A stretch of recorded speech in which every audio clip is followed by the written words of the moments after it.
जी बेटा अभी स्टार्ट कर रहे हैं, बस 2 मिनट वेट करेंगे, सभी लोग ज्वाइन करें। आज हो सकता है चैप्टर खत्म हो जाएगा हमारा ये। ठीक है, मतलब कॉन्सेप्ट आज हमारा शायद पूरा हो जाएगा।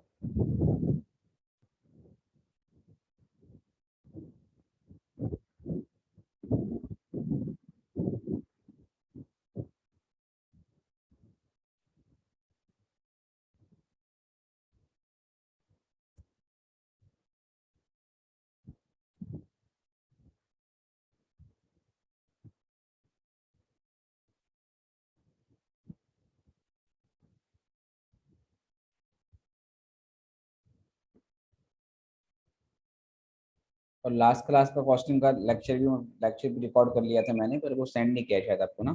तो किसी का रह गया होगा तो आज मैं आपको दे दूंगा दोनों, सेकेंड या थर्ड। इसके अंदर भी ओपन कर लेते हैं साथ साथ और देखेंगे किस में किस तरीके के क्वेश्चन आए हैं।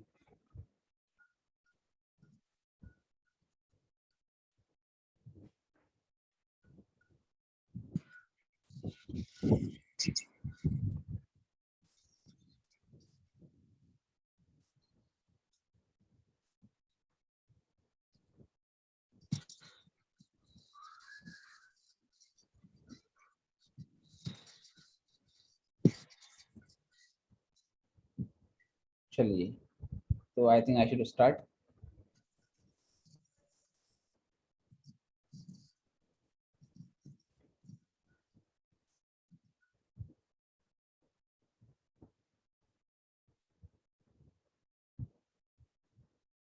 देखो बेटे, तो इसमें हमने ये टेलर के डिफरेंशियल रेट बता दिए थे, हाई रेट लो रेट होते हैं।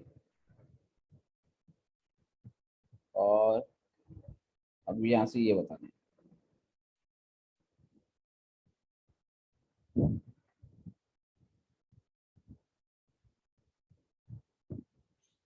सेकंड इसमें आता है आपका मैरिक डिफरेंशियल पेस्टेज सिस्टम। तो जो इससे पहले हमने पढ़ा था दैट इज टेलर का पेस्टेज सिस्टम। तो जो टेलर है उसका पेस्टेज सिस्टम कैरेट और स्टिक, मतलब कि रिवार्ड और पनिशमेंट, इस कंसेप्ट पे काम बेसिकली करता था। तो टेलर है उसका ये मानना था कि अगर कोई वर्कर एफिशिएंट है तो उसको रिवार्ड दिया जाए, और जो इनएफिशिएंट है उसको पनिशमेंट दी जाए। तो जो एफिशिएंट है उसको 120% वेजेस आपको देनी है, और जो इनएफिशिएंट है उसको आपने 80% बेसिकली वेजेस देनी है। तो लो रेट और हाई रेट आपको रखना है। मेरी आवाज़ बेटा साफ आ रही है सबको? एक बार जरा बताएंगे। Yes sir. ओके,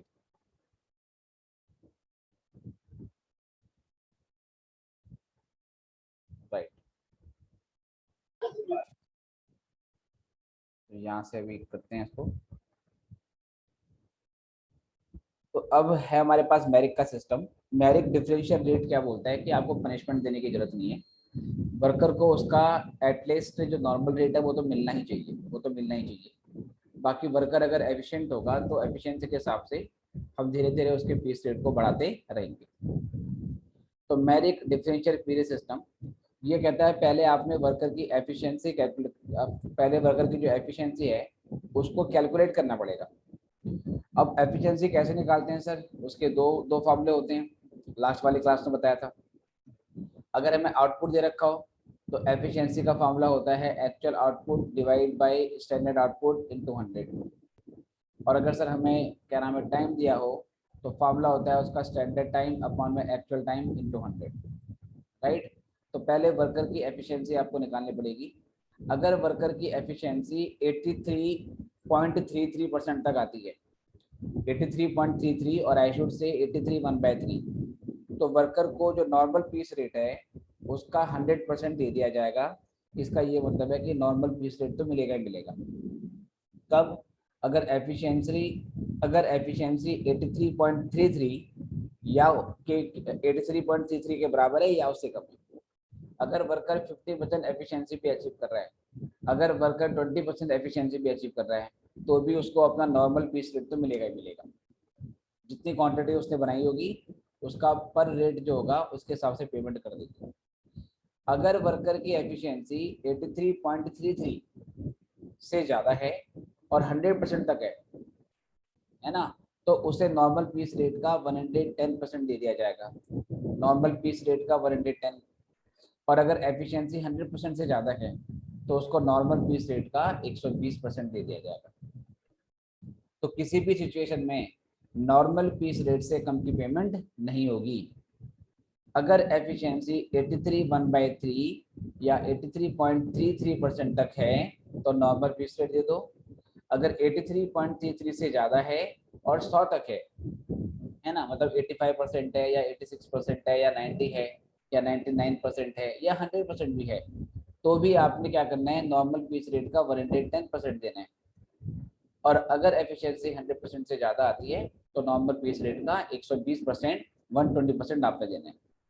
किसी किताब में ये रेट भी चेंज है, किसी में बोला हुआ है कि ये नॉर्मल अगर एफिशिएंसी 100% से ज़्यादा होगी तो नॉर्मल रेट का आपको 130% देना चाहिए।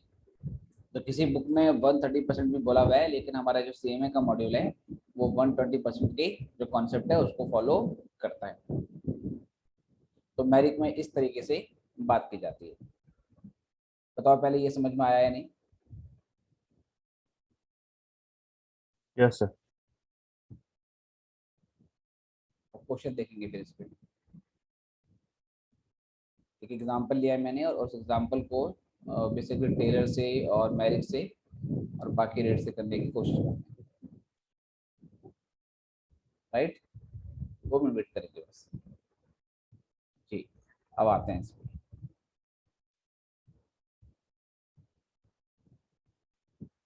साथ साथ बेटा आपको इसका जो स्क्रीनशॉट भी लेना है, अगर किसी का रह जाए तो मुझे बताना। चलो अब मैं आ रहा हूँ क्वेश्चन की ओर। क्वेश्चन में कहता है नॉर्मल रेट पर आवर ₹54। ठीक है, नॉर्मल रेट पर आवर बेटा 54 है। ये रेट हमें पर घंटे का दे रखा है, जबकि हमें कौन सा रेट चाहिए होता है, हमें पीस रेट चाहिए होता है, पीस रेट, जबकि हमें यहाँ पर टाइम का रेट दे रखा है 54। स्टैंडर्ड टाइम पर यूनिट, एक यूनिट को कंप्लीट करने पे 1 मिनट का टाइम लगता है। आउटपुट पर डे, ए बनाता है 390 यूनिट, बी बनाता है 450 यूनिट, सी बनाता है 600 यूनिट। वर्किंग आवर्स जो है एक घंटे में, एक दिन में 8 घंटे की शिफ्ट है। तो कहता है कि आपको टेलर वाले मेथड से और मैरिज से और स्टेट पीस रेट से, इन तीनों सिस्टम से आपको क्या करना है, वर्कर की वेजेस कैलकुलेट करनी है। ओके, तो सबसे पहला चैलेंज हमारे सामने ये है, हमें इस क्वेश्चन में टाइम रेट गिवन है, टाइम रेट गिवन है, हम टाइम रेट को पीस रेट में कन्वर्ट करेंगे।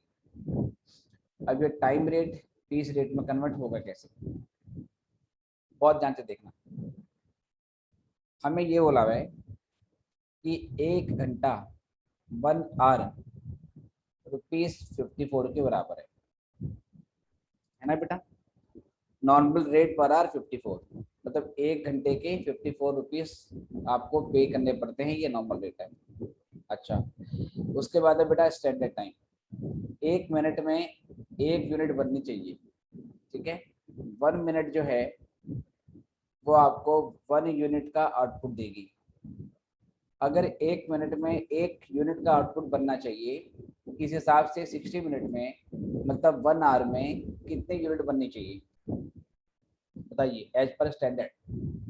60 यूनिट। 60 यूनिट सर, बिल्कुल सिंपल सी बात है, 60 यूनिट्स। ओके, अब 1 आवर ₹54 के भी इक्वल है और 1 आवर 60 यूनिट के भी इक्वल है। तो इन दोनों को मैं आपस में इक्वल कर देता हूँ, तो मैं बोलूँगा 60 units is equal to ₹54। It means 54 rupees is paid for 60 units. अगर ऐसा है कि 1 आवर इसके भी इक्वल था, 1 आवर इसके भी इक्वल था, हमने इन दोनों को इक्वल रख दिया। अब यहाँ से 1 यूनिट का रेट निकाल लो। 1 यूनिट का रेट हो जाएगा 54/60। सो जो 1 यूनिट है वो हो जाएगी ₹0.9।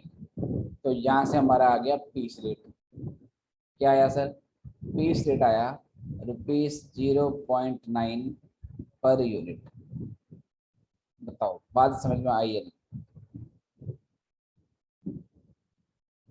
Yes sir. सभी लोग बताओ बेटा। हाँ सर। Yes sir. राइट बेटा, राइट। तो 1 घंटा 54 रुपए के, 1 मिनट 1 यूनिट के, तो 1 आवर 60 यूनिट, ये हमें दे रखा है स्टैंडर्ड। और उसके बाद हमने यहाँ से रेट निकाला कि पीस रेट हो गया 1 यूनिट इक्वल टू ₹0.9। चलो अब ये करने के बाद क्या करेंगे, अब क्वेश्चन करेंगे। तो पहले ये कैलकुलेशन मैंने यहाँ करके दिखाई है, ठीक है, ये 0.9 मैंने यहाँ आपको करके दिखाया।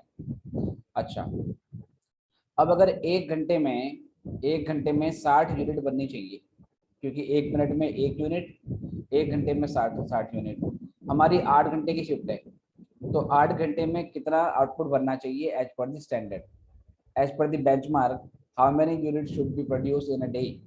तो हमने कहा भाई 1 घंटे में अगर 60, अगर 1 घंटे में 60, तो 8 घंटे में कितना, 8 घंटे में 480 यूनिट।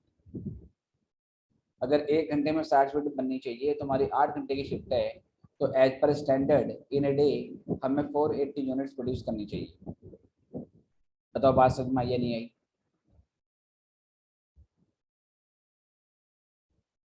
यस। ठीक है बेटे, सिंपल सा लॉजिक है। अगर 1 घंटे में 60 यूनिट, तो 8 घंटे में आपकी 480 यूनिट प्रोड्यूस होनी चाहिए। फिर जो टेलर का पीस रेट सिस्टम है, उसमें दो तरीके के रेट होते हैं। एक होता है आपका हाई रेट, एक होता है आपका क्या नाम है, लो रेट। हाई रेट क्या होता है, वो नॉर्मल पीस रेट का आप 120% निकाल देते हैं। नॉर्मल पीस रेट आपका 0.9 आया, जो आपने ऊपर निकाला था अभी कि 1 hour equal to 54, 1 hour equal to 16 unit, तो वहाँ से पर यूनिट 0.9 आया था। एक बार 0.9 का 120% निकाला, और एक बार इसी 0.9 का 80% आपने निकाल दिया। तो लो रेट हो गया 1.08 यूनिट, और हाई रेट हो गया आपका 0.72 पर यूनिट। ओके, ये भी आपने बेसिक कैलकुलेशन कर दी, क्योंकि टेलर में दो तरीके के रेट होते हैं। अब सर आप वेजेस निकालोगे। स्टैंडर्ड आउटपुट है 480, 480, 480, इतना बनना चाहिए था। एक्चुअल इसने बनाया 390, इसने 450, इसने 600। तो ए बताओ कि सर एफिशिएंट है या नहीं है? ए की बात करेंगे, ए एफिशिएंट है या नहीं है? इनएफिशिएंट इनएफिशिएंट है। कैसे मालूम चला? बिकॉज स्टैंडर्ड से कम यूनिट्स बनाई है। हाँ, क्योंकि स्टैंडर्ड से कम बनाई है उसने, तो उसको इनएफिशिएंट माना जाएगा। तो इनएफिशिएंट वाले पे लो रेट लगेगा। कौन सा रेट? लो रेट। तो लो रेट है 0.72। अब क्या करेंगे सर, 390 को 0.72 से मल्टीप्लाई कर देंगे। इन दोनों को मल्टीप्लाई करने के बाद ये इसकी बेसिस आ गई। सेम ऐसे बी का जो स्टैंडर्ड है 480 बनना चाहिए था, उसने 450 बना के दिया है, तो उसने भी स्टैंडर्ड से कम बना के दिया है, तो उसके लिए भी 0.72 का रेट लगेगा, मतलब कि लो रेट। और फिर इसको मल्टीप्लाई किया, तो यहाँ से हमारे पास इसकी वैल्यू आ गई। सी का है कि भाई स्टैंडर्ड 480 था, उसने 600 बनाया, तो क्योंकि वो स्टैंडर्ड से ज़्यादा बना के दे रहा है, जो वर्कर जितना स्टैंडर्ड है उसको उसके बराबर बनाए या उससे ज़्यादा बनाए, तो उसको मानते हैं एफिशिएंट। अगर एफिशिएंट है तो उस सिचुएशन में उसको हाई रेट लगेगा। हाई रेट है 1.08, तो 600 इंटू 1.08, 648 की वैल्यू उसको मिल जाएगी। बताइए क्लियर है यार? Yes sir. बाकी लोग बेटा? Sir clear. हाँ सर। ठीक है, स्क्रीनशॉट बेटा लेते रहना साथ साथ। अब यहाँ से आगे आते हैं।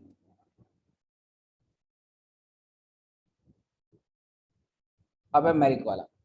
मैरिक में बेटा पहले हम एफिशिएंसी निकालेंगे, क्योंकि इसमें ये पढ़ा था कि एफिशिएंसी अगर 83.33 तक होगी तो नॉर्मल रेट लगेगा, उससे ज़्यादा होगी और अप टू 100 होगी तो 110 लगेगा नॉर्मल पीस रेट का, और 100% से ज़्यादा एफिशिएंसी होगी तो 120% लगेगा नॉर्मल पीस रेट का। तो पहले एफिशिएंसी निकालनी पड़ेगी, क्योंकि क्वेश्चन में हमें आउटपुट दे रखा है कि एक दिन में कितना बनना चाहिए था और कितना एक्चुअल में बनाया, तो आउटपुट के बेसिस पे हम एफिशिएंसी को कैलकुलेट कर सकते हैं। सर ये 0.9 कैसे आया सर, वो बता देंगे? हाँ, 0.9 कहाँ पर था? इससे ऊपर। नहीं सर, 0.9 कहा कैसे हाँ आया? हाँ हाँ हाँ, 0.9 कैसे? Right right right. ये हमने ऐसे निकाला था, जो क्वेश्चन की बिगनिंग बताया था हमने। ये रहा, हमें ये बोला हुआ है कि जो नॉर्मल रेट पर आ रहा है वो 54 रुपीज़ का है। इसका मतलब 1 घंटे के आप 54 रुपीज़ देते हैं एज पर स्टैंडर्ड। अब जो स्टैंडर्ड टाइम है वो है 1 मिनट पर यूनिट। 1 यूनिट को बनाने में 60 मिनट लगते हैं, सॉरी 1 यूनिट को बनाने में 1 मिनट लगता है। तो इस हिसाब से 60 मिनट में कितनी यूनिट बनेगी? तो अगर 1 मिनट में 1 यूनिट बनेगी, तो 60 मिनट में कितनी बनेगी? 60 बनेगी। 60 मिनट को मैं 1 आवर भी बोल सकता हूँ। तो 1 आवर 60 यूनिट के भी इक्वल है और 1 आवर 54 के भी इक्वल है। जैसे मैथ्स में करते हैं ना कि एक्स वाई के भी इक्वल है और एक्स जेड के भी इक्वल है, इसका मतलब वाई और जेड भी आपस में इक्वल हो जाएंगे। बोलो है ना? हाँ सर। सेम ऐसे ही 1 आवर 54 के भी इक्वल है और 1 आवर 60 यूनिट के भी इक्वल है। तो इन दोनों को आपस में हमने इक्वेट कर दिया कि 60 यूनिट्स इक्वल टू 54। अगर 60 यूनिट्स 54 के इक्वल है तो वहां से 1 यूनिट का रेट आ जाएगा 54/60 विच इज 0.9। तो हमारा जो पीस रेट है वो 0.9 निकल गया। ठीक है सर। चलो जी, तो यहाँ से आगे बढ़ते हैं मेरे बच्चों, देखेंगे। अब यहाँ से करेंगे मैरिक से, और मैरिक वाले में पहले हमने एफिशिएंसी निकालनी है। सिंस क्योंकि हमें आउटपुट दे रखा है स्टैंडर्ड और एक्चुअल, तो हमने आउटपुट वाला फॉर्मूला लगाया। आउटपुट में एफिशिएंसी लगती है actual output divide by standard output into 100। ठीक है, ये ध्यान रखना है कि एफिशिएंसी के दो फॉर्मूले हैं, on the basis of output, on the basis of time. Output वाले में ऊपर एक्चुअल आउटपुट लेते हैं और नीचे लेते हैं स्टैंडर्ड, और टाइम वाले में क्या होता है बेटा, उसमें उल्टा हो जाता है। ऊपर आता है आपका स्टैंडर्ड टाइम, नीचे आता है एक्चुअल टाइम। ओके, पहले ए की निकालेंगे एफिशिएंसी। ए का एक्चुअल आउटपुट है 390, एक्चुअल है 390 और स्टैंडर्ड कितना है 480। तो सबके डिवाइजर में तो 480 आएगा। ऊपर ले लेंगे सबका एक्चुअल आउटपुट। ए का 390 था तो 390 डाल दिया, एफिशिएंसी आई 81.25%। बी का 450 था तो 93.75%, और सी का सर 125% आ रहा है। अब मैरिक क्या बोलता है कि भाई अगर जो एफिशिएंसी है वो आपकी अप टू 83/1/3 है ना, जिसको मैं 83.33 बोल देता हूँ। तो इस सिचुएशन में कहता है नॉर्मल रेट लगा देना, नॉर्मल पीस रेट से पेमेंट कर देना। अगर एफिशिएंसी आपकी बिलोंग करती है 83.33 से लेकर 100% तक, ठीक है, तो सर यहाँ पे आपको बोला था कि 110% दे देना। ठीक है, ये आपको मैं याद वगैरह करवा रहा हूँ। और अगर एफिशिएंसी आपकी 100% या उससे क्या होती है, ज़्यादा होती है, ठीक है, 100% या उससे क्या होती है, ज़्यादा होती है, राइट, 100% के इक्वल या उससे ज़्यादा, तो उस सिचुएशन में क्या बोलता है जी 120% दे देना नॉर्मल रेट का। तो ये इस तरीके से 3 सिचुएशन थी, ये मैंने साइड में लिख दी, ऑल्दो आपको ये लिखने की जरूरत नहीं है। ओके, अलग से लिखोगे इसे कि मैरिक में ये आपकी बेसिकली स्लैब्स होती हैं जिसके हिसाब से हम पेमेंट करते हैं। चलो ये लगा देते हैं। तो नॉर्मल क्या नाम है, applicable piece rate per unit for A को कितना मिलेगा, ए को नॉर्मल पीस रेट मिलेगा क्योंकि वो 83.33 से कम बना रहा है, तो 0.9 आपका नॉर्मल रेट है। बी क्योंकि 83.33 से ज़्यादा और अप टू 100 बना रहा है 93, उसकी सेकंड स्लैब लगेगी जिसमें हम नॉर्मल पीस रेट का 110% निकालते हैं। तो 0.9 का 110% निकाला तो 0.99 हो गया। और सी जो है क्योंकि वो 100% से ज़्यादा बना रहा है तो उसके लिए नॉर्मल पीस रेट का 120% निकाला जाएगा। तो 0.9 का 120% निकाला तो 1.08 आया। तो पहले तीनों के रेट हमने यहाँ पे फाइंड कर ली। बताओ ये क्लियर है या नहीं? Yes sir. Yes sir. Right, अब उसके बाद निकालो क्या नाम है वेजेस। एक्चुअल आउटपुट जो भी है जितनी क्वांटिटी बनाई है उसमें रेट सेट तो कर दो। एक की क्वांटिटी 390 है, उसका एप्लीकेबल रेट 0.9 है तो 350 बना गया। बी का एक्चुअल आउटपुट 450 है, उसका एप्लीकेबल रेट 0.99 है, अगेन वैल्यू आ गई। सी का एक्चुअल आउटपुट 600 है, एप्लीकेबल रेट 1.08 है तो 648 आ गई। सिंपल। इसको देखो, बताओ इसमें कोई प्रॉब्लम है तो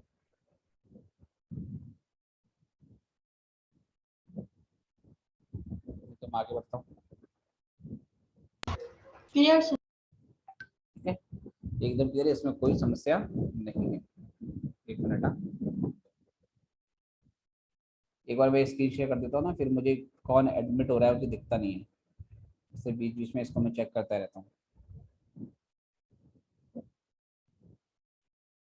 चलो तो बढ़ते हैं आगे।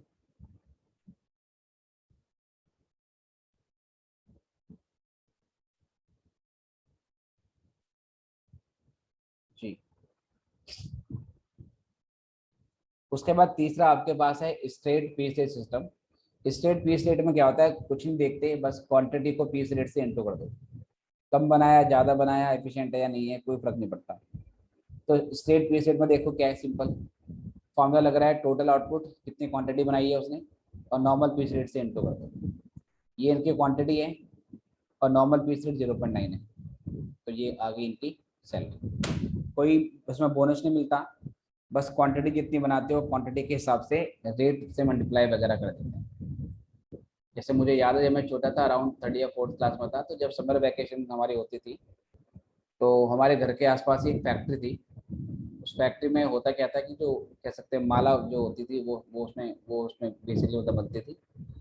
तो वो फैक्ट्री वाले लोग क्या करते थे कि आसपास के घरों में जो लोग काम करना चाहते थे उनके घर में रॉ मटेरियल सप्लाई करते थे, मतलब कि थ्रेड और क्या नाम है, दाने, जो कि माला में आपको डालने होते हैं। और वो कहते थे कि आपको बेसिकली एक माला में इतने दाने डालने हैं, सपोज 100 डालने या आपको सपोज 80 डालने, और हर 4 दाने के बाद एक बड़ा दाना डालने।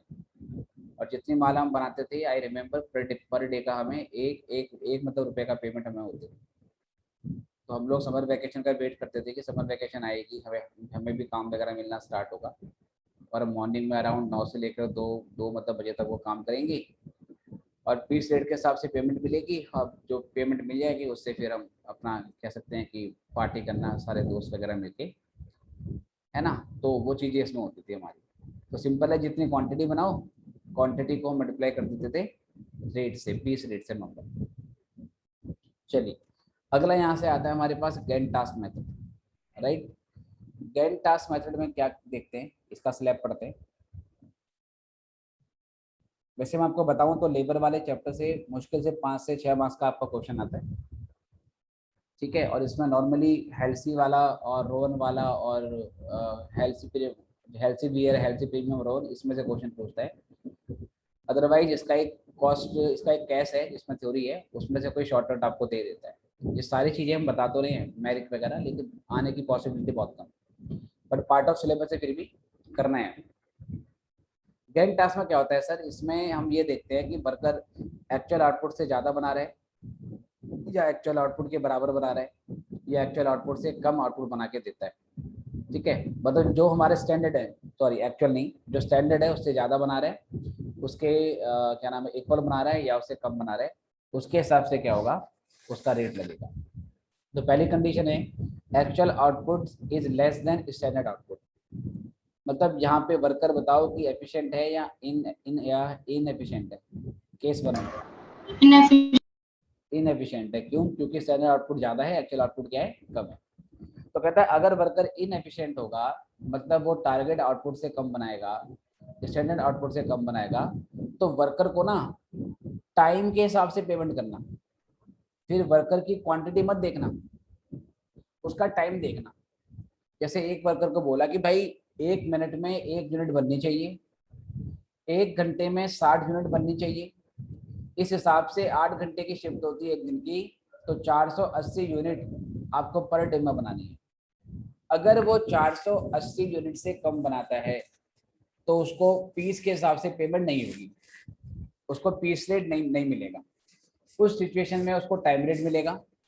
टाइम रेट मतलब 1 घंटे का टाइम रेट फिक्स होगा कि 1 घंटे के इतने रुपए मिलते हैं, उसने 8 घंटे काम किया है तो 8 घंटे की इतनी पेमेंट उसको दे दी जाएगी।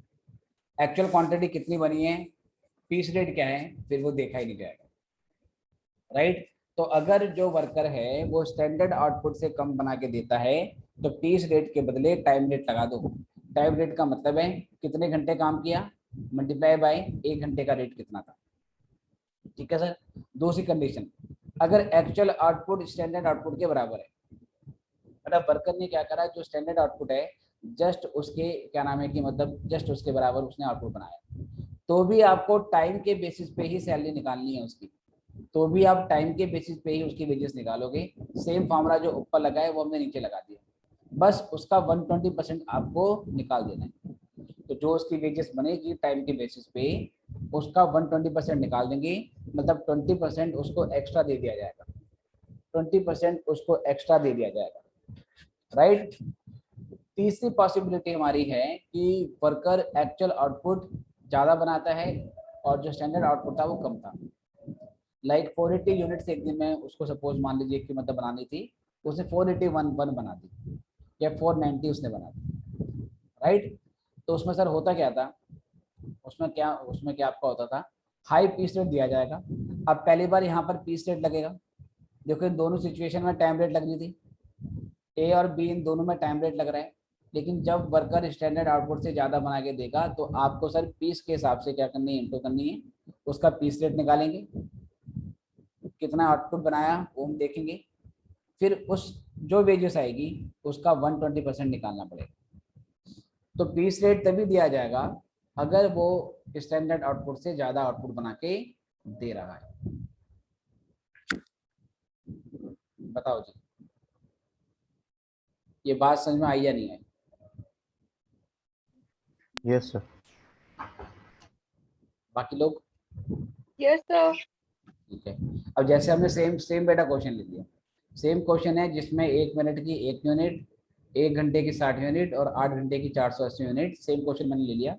स्टैंडर्ड आउटपुट है 480 480 480, है ना, सेम क्वेश्चन लिया है। इससे क्या नाम है पहले वाला। एक्चुअल आउटपुट ए का 390 था, बी का 450 है और सी का 600 है। कौन सा क्वेश्चन लिया है मैं दिखा भी देता हूँ अगर समझ नहीं आ रहा तो। ये बिल्कुल ये वाला क्वेश्चन, यही वाला, ठीक है। ये जो क्वेश्चन हमें दिया था एग्जाम्पल, यही दोबारा ले रहे हैं और इसी को हम गैंटाक से सॉल्व कर रहे हैं, ये सेम क्वेश्चन। तो इसी क्वेश्चन का डेटा लेके हम सॉल्व कर रहे हैं।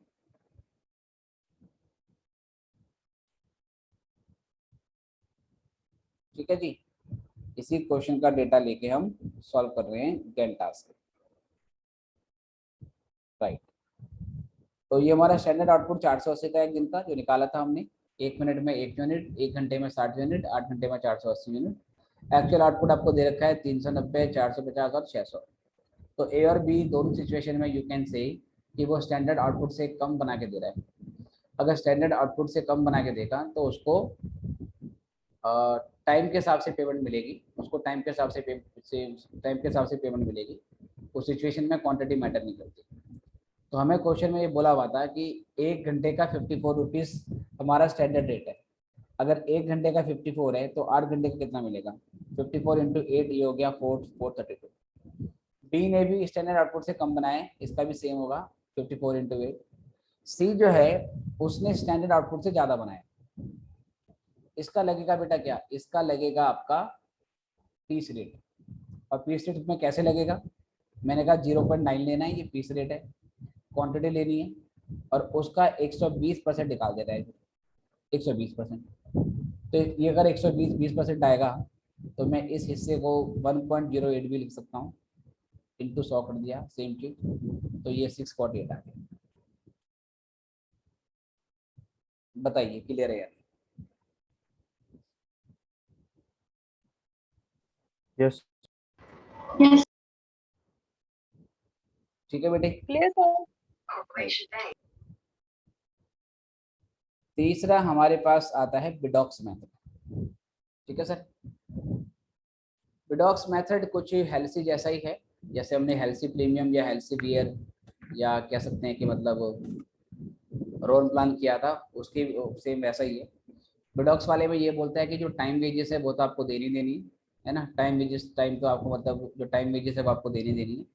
टाइम वेजेस का मतलब है वर्कर जितने घंटे काम करेगा उसके हिसाब से उसको कुछ पेमेंट तो मतलब मिलेगी मिलेगी। इसके अलावा वर्कर अगर कुछ कह सकते हैं कि टाइम सेव करता है, टाइम अगर सेव करता है तो वर्कर को कुछ बोनस बोनस वगैरह दिया जाएगा। अगर इसमें क्या होता था कि वर्कर जो टाइम सेव करेगा, जो टाइम बचाएगा, उसके बेसिस पे वर्कर को पॉइंट दिए जाएंगे। अगर वर्कर ने 1 मिनट बचाया तो उसे 1 पॉइंट मिलेगा, जिसको 1 बिडॉक्स पॉइंट बोला जाएगा। 1 बिडॉक्स पॉइंट बेसिकली उसको बोला जाएगा। ठीक है, जैसे कि अगर वर्कर ने 50 मिनट बचाए तो उसे 50 बिडॉक्स पॉइंट मिल जाएंगे। तो 1 मिनट इक्वल टू 1 कह सकते हैं पॉइंट, राइट।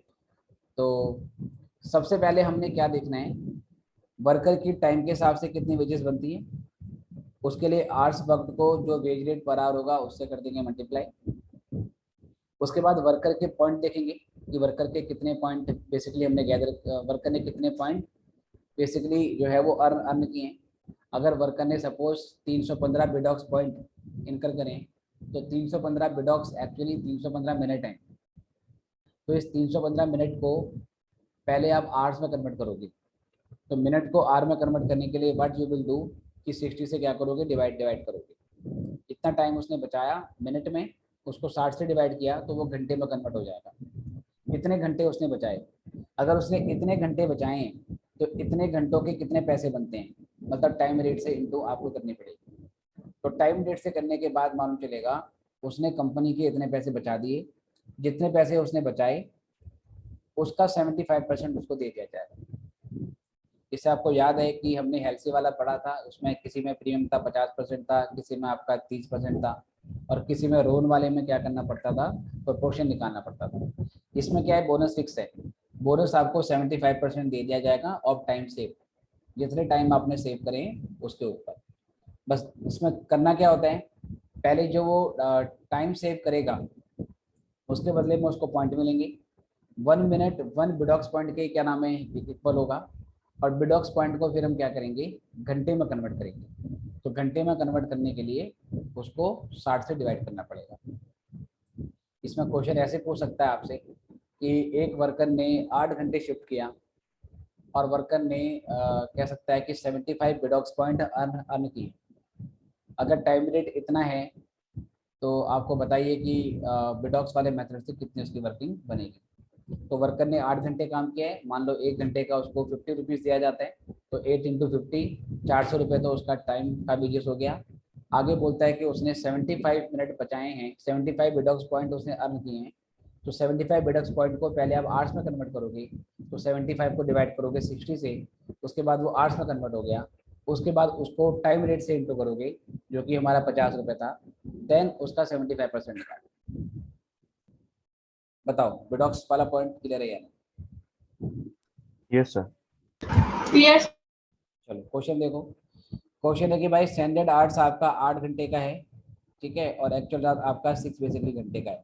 इस टाइम को मैंने मिनट में भी चेंज कर लिया कि बेसिकली एक दिन आपका जो है वो 480 मिनट के बराबर होता है, या एक दिन 480 बिडॉक्स पॉइंट के बराबर होता है। ऐसे एक्चुअल जो है वर्कर ने टाइम जो लिया वो 6 बेसिकली मतलब घंटे का लिया, तो उसने 360 मतलब बिडॉक्स पॉइंट लगाए, तो कितना टाइम उसने बचा लिया। एक घंटे का रेट है उसका 30 रुपये पर आवर, 2 घंटे उसने 120। हाँ 2 घंटे बचाए, तो इसका मतलब 120 मिनट बचाए। 120 मिनट का मतलब 120 पॉइंट उसने क्या करे, अर्न कर लिए। 120 बिडॉक्स पॉइंट उसने अर्न कर लिए। अब हम उसकी वेजेस निकालनी है, तो क्या करेंगे, क्योंकि उसने 6 घंटे में ही सारा काम कर दिया, तो 6 घंटे का पहले टाइम रेट लगेगा 6 इंटू 30। 120 उसके बिडॉक्स पॉइंट थे, उसको 60 से कन्वर्ट किया तो ये 2 घंटे के बराबर हो गया। अब ये तो सर हमें डायरेक्टली भी मालूम था, है ना, कोई दिक्कत नहीं है, बट जो प्रोसेस है वो आपको फॉलो करना है। 2 घंटे उसने बचाए, 1 घंटे का 30 रुपये, तो 2 घंटे का 60 रुपये बचाया।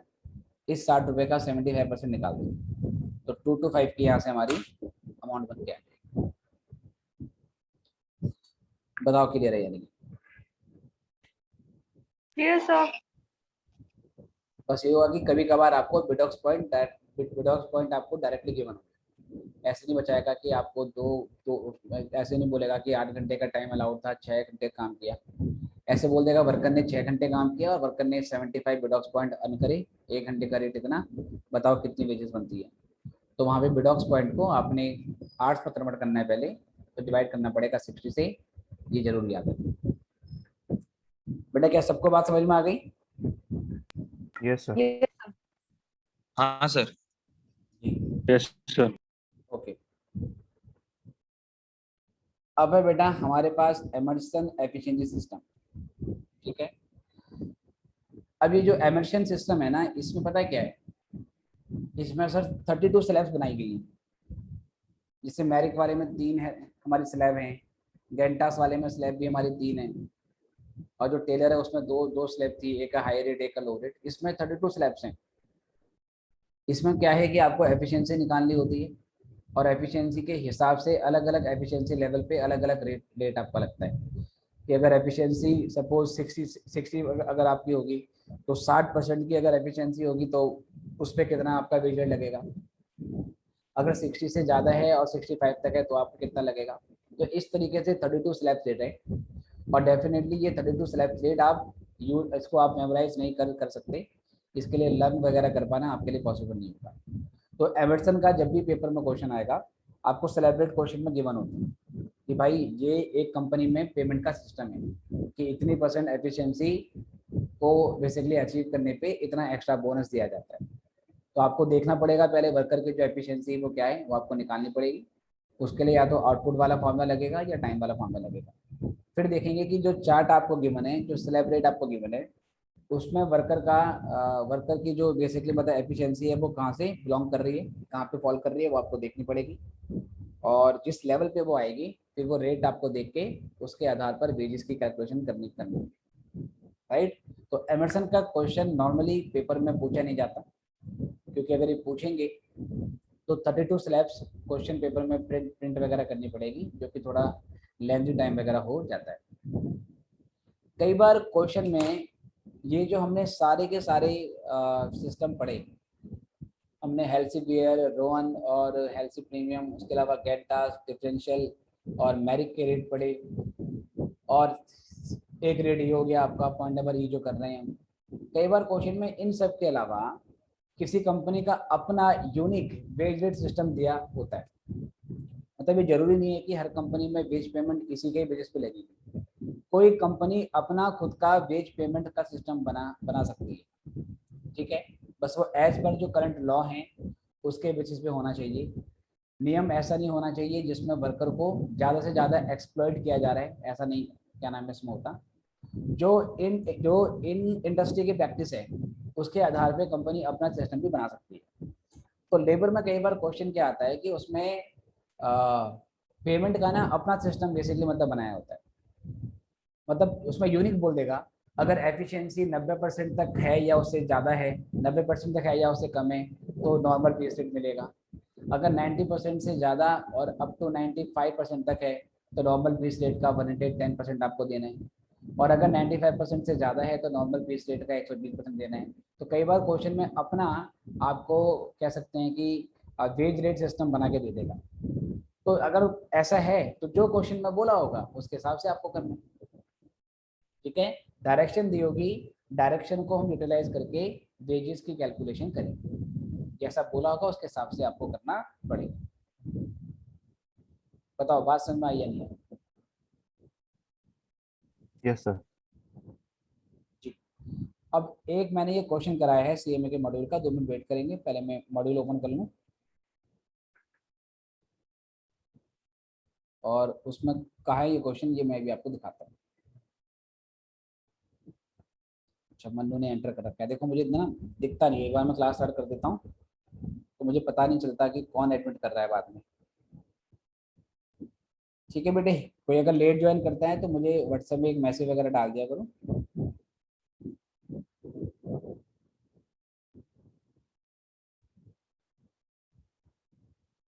तो मैं क्या कह रहा था कि हाँ, I was opening the right scanner नहीं, एक मिनट बेटा। बेटा कोई लेट ज्वाइन करता है ना तो मुझे मैसेज वगैरह डाल दिया करो व्हाट्सएप पे कि सर प्लीज़ मुझे एंटर करो, क्योंकि एक बार मैं वो पेज शेयर करता हूँ तो मुझे एडमिट कौन हो रहा है वो दिखता नहीं है फिर। ये तो स्कैनर है, पेपर 8 ये रहा, ठीक है।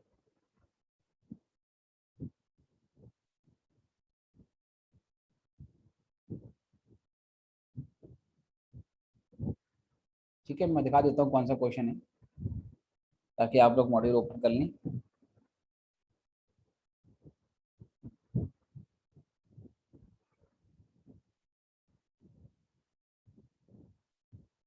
और पीयू बेटा आप कुछ बोल रहे थे कि कुछ कि सर कुछ पूछना है आप, ठीक है, या तो अभी पूछ लेना या बाद में मुझे कॉल करके या मैसेज पे बेटा पूछ लेना। सर कॉल करके बता दूंगी सर। ठीक है, ओके बेटा, श्योर। ओके कॉल करोगे तो कॉल ना अभी आप कर लेना 9:30 से 11 के बीच में। Okay sir okay sir. Okay,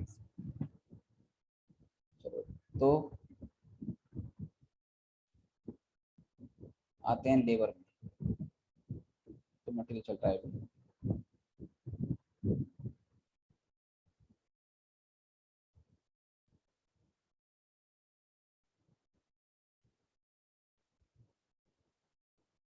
ये क्वेश्चन शायद एक्सरसाइज का क्वेश्चन है।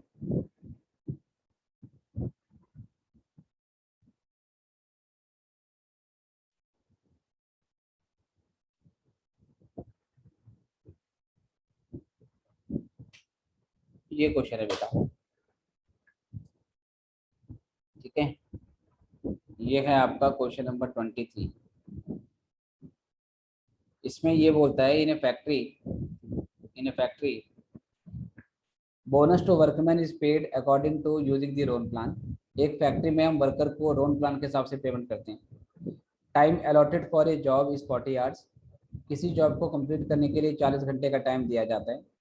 और जो नॉर्मल वेज रेट है 1 घंटे का वो 1.25 पर आर है, रुपीज़ 1.25 पर आर है। ये 1 घंटे का रेट हो गया। The factory overhead charges are rupees 50 पैसे पर आर। फैक्ट्री में जो ओवरहेड लगते हैं वो 50 पैसे पर आर लगते हैं फॉर द आवर्स टेकन, मतलब जितना घंटा लगेगा उसमें 50 पैसे का रेट लगाना है। फैक्ट्री कॉस्ट, हमने एक जॉब की फैक्ट्री कॉस्ट निकाली। फैक्ट्री कॉस्ट का क्या मतलब है बेटा? फैक्ट्री कॉस्ट का मतलब है कि आपने मटेरियल की कॉस्ट लेनी है, आपने लेबर की कॉस्ट लेनी है और आपने ओवरहेड को भी जोड़ देना है। इन तीनों को जोड़ने के बाद आपकी फैक्ट्री कॉस्ट बनेगी। मटेरियल कॉस्ट, लेबर कॉस्ट और ओवरहेड, इनको जोड़ देंगे। और सर ये जो ओवरहेड है ये कौन से वाले हैं? फैक्ट्री ओवरहेड हैं, तो FOH बोल सकते हो आप इन्हें, FOH। तो material cost plus labour cost plus factory overhead cost, ये फैक्ट्री कॉस्ट के बराबर होती है। ये टोटल कॉस्ट ऑलरेडी 155.46 रेट आपको दी हुई है।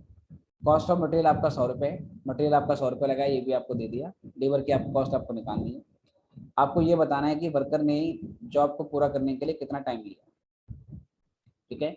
वर्कर ने जॉब पूरा करने के लिए कितना टाइम लिया, ये आपको बेसिकली यहाँ से कैलकुलेट करना है, ठीक है। तो ये क्वेश्चन है हमारा। मैं देखता हूँ अगर ये कॉपियों के वहाँ पेस्ट होता है तो उसको मैं पेस्ट कर देता हूँ, ठीक है। मॉड्यूल में बेटा ये लेबर का चैप्टर जहाँ खत्म हो रहे हैं, उसके बाद एक थ्योरी टॉपिक दे रखा है लेबर का कॉस्ट, जो लेबर का कैश गिवन है आपको, और कॉस्ट अकाउंटिंग स्टैंडर्ड जहाँ दिया है उसके बाद फिर ये हमारा टॉपिक है। ओके, तो 2 मिनट वेट करेंगे।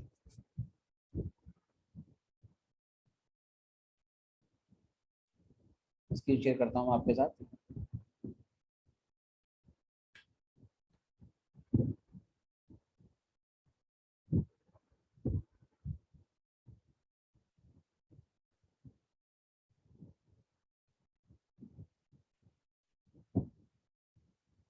ठीक है,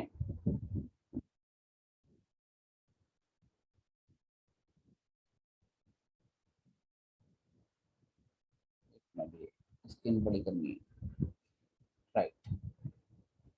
तो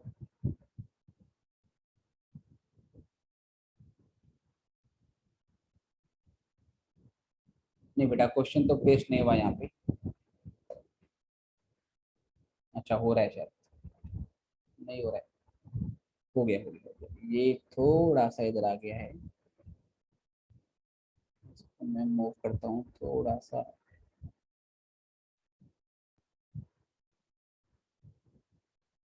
वन मिनट, हाँ।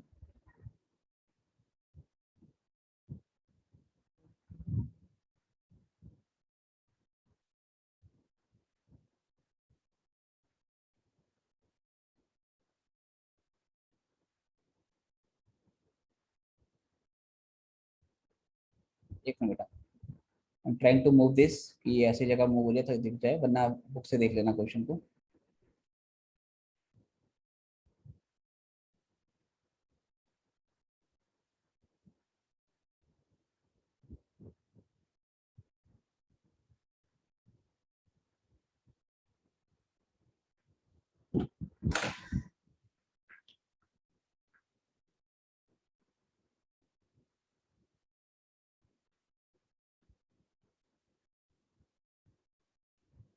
ये बेटा सिलेक्ट नहीं हो रहा है, 1 मिनट।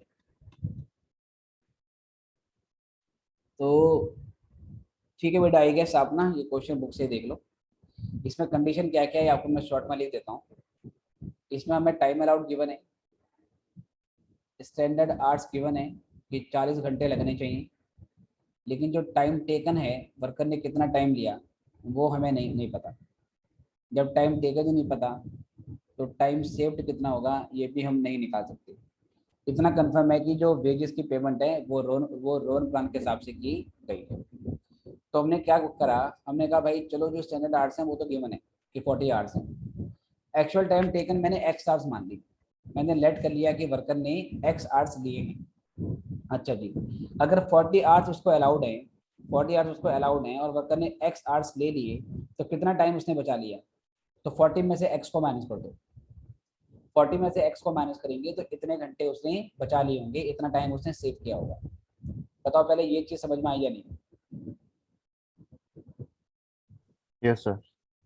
40 घंटे अलाउड हैं, एक्स घंटे उसने स्पेंड कर दिए, 40 माइनस एक्स आवर्स उसने सेव कर लिए होंगे। बताओ ये पॉइंट क्लियर है या नहीं? हाँ सर। Yes, sir. अब हम क्या करेंगे, रोन के हिसाब से वेजेस निकालेंगे। अब रोन के हिसाब से वेजेस कैसे निकलती थी? If you remember the formula कि पहले टाइम वेजेस निकालते हैं। टाइम वेजेस कितने घंटे काम किया इनटू कर दे कि कितने का उसका रेट है। उसके बाद इसी चीज के ऊपर जो टाइम रेट निकल के आता है इसी के ऊपर बोनस निकालते हैं। बोनस कैसे निकालते हैं? हम बनाते हैं प्रोपोर्शन किस चीज का, कितने घंटे बचाए आउट ऑफ कितने घंटे उसको अलाउ थे। ठीक है, रोन वाले में जो ये वेजेस बन के आती है इसी वेजेस के ऊपर बोनस निकाल देते हैं और जो उसके लिए रेशियो क्या लेते हैं, कितने घंटे हमने बचा लिए, that is hour saved out of कितना टाइम उसको एक्चुअली में टाइम उसको अलाउ किया गया था। एक्चुअल आवर्स वर्कर ने जो लगाए हैं उसको मैंने एक्स मान लिया था। 1 घंटे का रेट 1.25 क्वेश्चन में बोला हुआ है कि वर्कर को 1 घंटे का 1.25 का रेट फिक्स होगा, तो ये बन जाती है वर्कर की टाइम के हिसाब से वेजेस। इसी वेजेस को बेटा दोबारा लिया क्योंकि इस पर बोनस निकालना है। फॉर्मूला है आवर्स सेव्ड अपॉन में क्या नाम है कितना टाइम उसको अलाउड था। नीचे जो ये SHR है, SHR का क्या मतलब है? Standard hours. ऊपर आपका आवर्स सेव्ड है और ये आपका सर स्टैंडर्ड आवर्स है नीचे। आवर्स सेव्ड है 40 माइनस एक्स, क्योंकि 40 घंटे का टाइम अलाउड था, एक्स घंटे उसने स्पेंड कर दिए तो 40 माइनस एक्स बचा लिया होगा आउट ऑफ 40, राइट। फिर इसके बाद क्या कराना है बेटा, पहले इसको मैंने सिंपल इसको मैंने कह सकते हैं कि मतलब कैलकुलेट किया है और कैलकुलेट करने के बाद फिर मैंने एलसीएम लिया है। जैसे ये x इंटू 1.25, ये 1.25x हो गया, ये 1.25x हो गया। 1.25x की 40 से मल्टीप्लाई होगी, मतलब 1.25 को 40 से इंटू करेंगे तो कितना आएगा? 1.25 इंटू 40 ये बन जाएगा 50x, right. 1.25 into 40 into x ये बन गया 50x। फिर इसी 1.25x की x से भी इंटू होगी तो क्या बन जाएगा? Minus 1.25x²। बताओ ये बात समझ में आई या नहीं आई? Yes sir. ब्रैकेट के Yes, sir. साथ ये 1.25x है, इसकी दोनों से इंटू होगी, है ना। नॉर्मल मैथमेटिक्स हम लोग करते थे, एक बार 125x की 40 से इंटू होगी, एक बार x से इंटू होगी, तो यहाँ से ये बन के आ गया। इस पूरे के अपॉन में 40 है, इस पूरे के अपॉन में 40 है। फिर मैंने यहाँ से एलसीएम ले लिया, यहाँ से मैंने एलसीएम ले लिया। अगर मैं एलसीएम लूंगा तो एलसीएम में इस 40 को फिर इस x इंटू 1.25 से मल्टीप्लाई करना पड़ेगा। आई होप आप समझ रहे हैं कि ये 1.25x है। Yes, sir. Yes. हाँ, और ये 50x 1.25x² है। फिर ये अपॉन में क्या है बेटा हमारा 40 है, ये 1 है, तो इसको एलसीएम लेकर सॉल्व करेंगे ना, तो इसको इंटू करेंगे तो ऐसे क्रॉस इंटू करनी पड़ेगी, अपॉन में 40 आ जाएगा। तो 40 की दोबारा 1.25x से इंटू होगी तो ये फिर से क्या बन गया? 50x बन गया, है ना। This segment will become 50x और ये वाला पार्ट ऐसे रहेगा। अब 50x प्लस 50x इसको जोड़ देंगे तो ये हो जाएगा मेरा 100x माइनस 1.25x² अपॉन में 40, ये आ गया। ये मेरी टोटल वेजेस आ गई, ये मेरी वेजेस आ गई। अब मुझे फैक्ट्री कॉस्ट क्वेश्चन में गिवन थी, है ना, total factory cost of work order, जो वर्क ऑर्डर है उसकी फैक्ट्री कॉस्ट क्या है, ये 155.468 क्वेश्चन में गिवन थी। मैंने बताया था फैक्ट्री कॉस्ट कैसे निकालते हैं, इसमें तीनों लोग हैं, मटेरियल की कॉस्ट, वेजेस की कॉस्ट और ओवरहेड कॉस्ट। मटेरियल 100 रुपये का बोला हुआ है, वेजेस आपने ऊपर निकाली है अभी, ये आपने पुट कर दी। ओवरहेड आपका 1 घंटे का 50 पैसे था, जितने घंटे आपने काम किया पर आवर का 50 पैसा था। 50 पैसा का मतलब ₹0.5, और क्योंकि हमने x घंटे काम किया है, x घंटे काम किया है तो 0.5 इंटू एक्स करना पड़ेगा। ठीक है, अगेन यहाँ फिर से बेटा एलसीएम लेना पड़ेगा, क्योंकि जो वेजेस है आपकी उसके अपॉन में 40 है, तो यहाँ पर फिर से वेजेस फिर से हम क्या करेंगे, एलसीएम लेंगे। फिर से एलसीएम लिया तो यहाँ 40 आ गया, और एलसीएम लोगे तो 40 को 100 से भी इंटू करना पड़ेगा, 40 को 0.5 से भी इंटू करना पड़ेगा। तो 40 इंटू 100 हो गया 4000, 100x minus 1.25 x square same रहेगा, और 40 को 0.5 एक्स से इंटू किया तो 20x हो गया अपॉन में 40। अब ये हमारी जो राइट हैंड साइड है पूरी फ्रैक्शन में बन गई है, तो यहाँ से फिर क्रॉस मल्टीप्लाई करना पड़ेगा, और क्रॉस मल्टीप्लाई करने के बाद ये वाला पार्ट तो ऐसे ही रहेगा क्योंकि इसकी इंटू 1 से हो रही है। 155.46 को 40 से इंटू किया तो ये 6218.72 आ गया। उसके बाद इक्वेशन को हमने शफल किया, शफल करने से मेरा मतलब है ये 1.25 एक्स स्क्वायर जो कि लेफ्ट साइड में नेगेटिव है, इसको राइट साइड में ले गए तो साइन चेंज कर लेगा, ये वहाँ जाके हो गया पॉजिटिव। 120x जो कि मेरा बेसिकली मतलब पॉजिटिव है लेफ्ट हैंड साइड में, उसको मैं राइट हैंड साइड में ले गया तो ये हो गया मेरा नेगेटिव। 4000 मेरा पॉजिटिव है, उसको मैं लेफ्ट हैंड साइड से उठाकर राइट हैंड साइड में ले गया तो वहाँ जाके माइनस हो जाएगा। 6218 हमारे पास राइट साइड में पहले से था, नेगेटिव यहाँ पर आ गया 4000, तो 6218.72 से 4000 माइनस हुआ तो ये 2218.72 आ गया। अब ये बेटा एक क्वाड्रेटिक इक्वेशन बन गई जो आप 9th क्लास में या 10th क्लास में सॉल्व करना सीखते थे। बताओ पहले यहाँ तक क्लियर है या नहीं? Yes sir. जी बेटा, बाकी लोग क्लियर सर। क्या घबरा गए? यू आर फीलिंग लाइक यार दिस चीज से भागे थे दोबारा आ गए, ठीक है? If you are feeling haunted, अगर मैथ का खौफ अभी भी बना हुआ है बेटा तो कोई बात नहीं, कभी कभार एक आध क्वेश्चन ऐसा आ जाता है। अब क्योंकि ये क्वाड्रेटिक इक्वेशन है तो इसको हमने क्या करना पड़ेगा, सॉल्व करना पड़ेगा। कैसे करेंगे सर? कई तरीके होते थे, या तो हम मिडिल टर्म को स्प्लिट करके भी इसको सॉल्व कर सकते हैं, अदरवाइज हम क्वाड्रेटिक फॉर्मूला भी लगा सकते हैं। तो मैंने क्या किया है, इसको क्वाड्रेटिक फॉर्मूले से सॉल्व किया। क्वाड्रेटिक फॉर्मूला कहता था, आपको अब याद दिलाते हैं, ठीक है बेटे? ये बीच में मेरा फ़ोन नंबर है, इसे इग्नोर करो, तो कोई बच्चा उस क्लास में मांग रहा होगा तो दे दिया, राइट? तो इसमें पहले हम ए बी सी निकालेंगे। तो जो कोएफिशिएंट ऑफ एक्स स्क्वायर है वो 1.25 है, उसको ए मान लिया। कोएफिशिएंट ऑफ एक्स जो है -120 है, उसको बी ले लिया। और जो कांस्टेंट टर्म है जिसमें कोई एक्स अटैच नहीं है वो आपका सी हो गया, 2218.72 ये सी आ गया। फिर यहाँ से हम डी निकालेंगे। डी की फुल फॉर्म क्या थी बेटा, किसी को याद है? जस्ट फॉर नॉलेज ऐसे पूछ रहा हूँ। डिस्क्रिमिनेंट, ठीक है? आप सिंपल डी लिखो, कोई दिक्कत वाली बात नहीं। डी होगा आपका B square minus 4ac। Sir ये कहाँ से आया बेटा? 10th क्लास में पढ़ाया जाता है, वहाँ से आया, ठीक है? तो हमने बी स्क्वायर माइनस 4ac किया, तो यहाँ से सॉल्व करने के बाद बी का स्क्वायर मतलब -120 का स्क्वायर, 4 आपका बेटा फॉर्मूले में है, ये बेसिकली कह सकते हैं कि मतलब डिफॉल्ट है, बाय डिफॉल्ट 4 लगाना ही है, इंटू ए इंटू सी। ये सब सिंप्लीफाई करके 3306.4 आ गया। तो डी आपका आ रहा है, बेटा बेसिकली मतलब पॉजिटिव। अगर डी आपका पॉजिटिव आएगा तो ही आगे सॉल्व किया जाएगा। अगर ये नेगेटिव आता तो हम सर आगे क्वेश्चन सॉल्व नहीं करते, बोलते इस इक्वेशन का कोई रियल रूट नहीं है तो ये इक्वेशन सॉल्व ही नहीं हो सकती, मतलब ये क्वेश्चन ही गलत है, ठीक है? जो हमें क्वेश्चन में कह सकते हैं कि मतलब कंडीशन गिवन है वो पॉसिबल नहीं है, ऐसा हम लिख देते। कब? अगर डी की वैल्यू नेगेटिव आती तो, क्योंकि डी की वैल्यू सर पॉजिटिव आ रही है तो यहाँ पर आपके 2 अलग अलग रूल होंगे। अगर आपको याद है डी इक्वल टू 0 आता था तो 2 इक्वल रियल रूट होते थे। डी अगर 0 से बड़ा आता था तो 2 डिस्टिंक्ट रियल रूट होते थे, और डी अगर नेगेटिव आता था तो नो रियल रूट होते हैं। इन वाले क्वेश्चन में हमेशा आपका जो डी आएगा वो डेफिनेटली पॉजिटिव आएगा, ठीक है? चलो जी, अब देखते हैं इसको। फिर x की वैल्यू निकालने के लिए ये एक और आपका फॉर्मूला होता है, x equal to -b plus minus square root of d by 2, right? इसमें प्लेस किया, इक्वल माइनस तो रहेगा ही, पहले ये फॉर्मूले वाला माइनस है। फिर एक b की वैल्यू भी ऑलरेडी माइनस में थी, माइनस का 120, plus minus square root of D की वैल्यू आई है 3306.4 अपॉन में 2 है तो 2 इंटू 1.25। ये माइनस माइनस कट गया बेटा तो ये बन जाएगा प्लस का 120, बीच में प्लस माइनस। कैलकुलेटर से आप 3306.4 का स्क्वायर रूट निकालोगे तो आपको अब क्या करना है कि सर कैलकुलेटर में फिगर लिखनी है और स्क्वायर रूट का बटन आपको दबा देना है, सिंपल। तो वो 57.5 आ गया। बीच में प्लस माइनस है तो इसको दो हिस्सों में बांटना पड़ेगा, एक बार प्लस लेंगे एक बार माइनस लेंगे, ठीक है। एक बार अगर हम प्लस लेते हैं तो प्लस लेके सॉल्व करने से एक्स की जो वैल्यू आती है वो आती है 71 आवर्स, अगर प्लस लेते हैं तो। अगर माइनस लेते हैं बेटा तो वैल्यू आती है 25 आवर्स, ठीक है। जिसमें से इस सिचुएशन को हम कर देंगे रिजेक्ट। क्यों सर? जब टाइम अलाउड ही 40 घंटे है, जब टाइम अलाउड ही 40 घंटे है और एक्स जो कि टाइम टेकन माना था हमने, अगर वर्कर 71 आवर लगा लेगा तो उसे रोल क्लास में बोनस कैसे मिलेगा?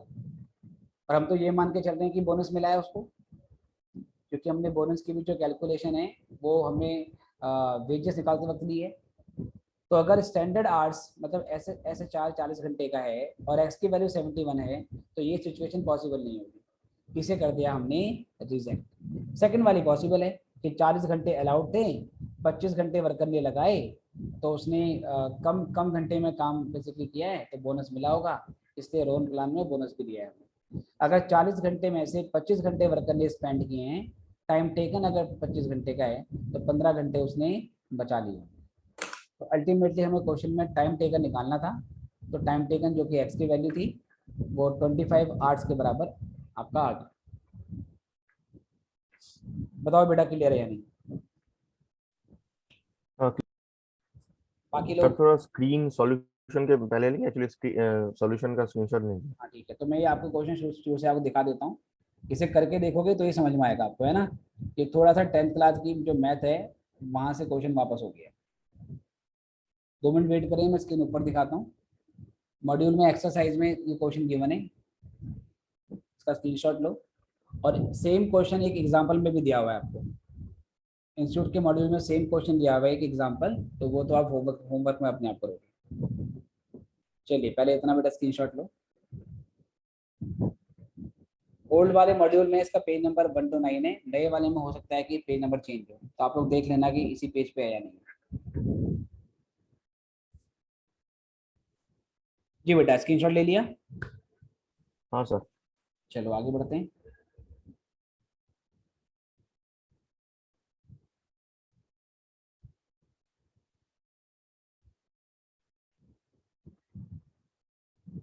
दिस पार्ट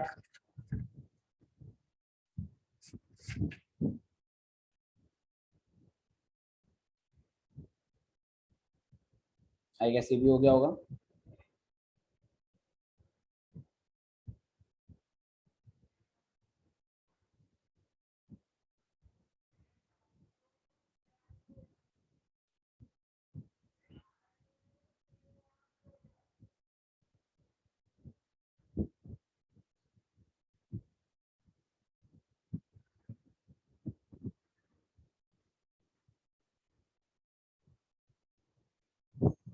जी बेटा डन?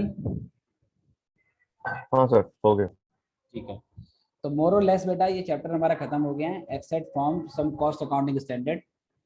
तो जो लेबर कॉस्ट है उसका भी एक कैश है, लेकिन सारे कॉस्ट अकाउंटिंग स्टैंडर्ड तो हम एक साथ ही कवर करेंगे। अब मैं आपको ये दिखाता हूँ कि इस चैप्टर में एग्जाम में किस तरीके के क्वेश्चन आए, ताकि थोड़ा आपको बेसिकली आइडिया हो जाए कि एग्जाम में इससे क्या पूछा जा रहा है। तो मैं शेयर करूंगा स्कैनर आपके साथ।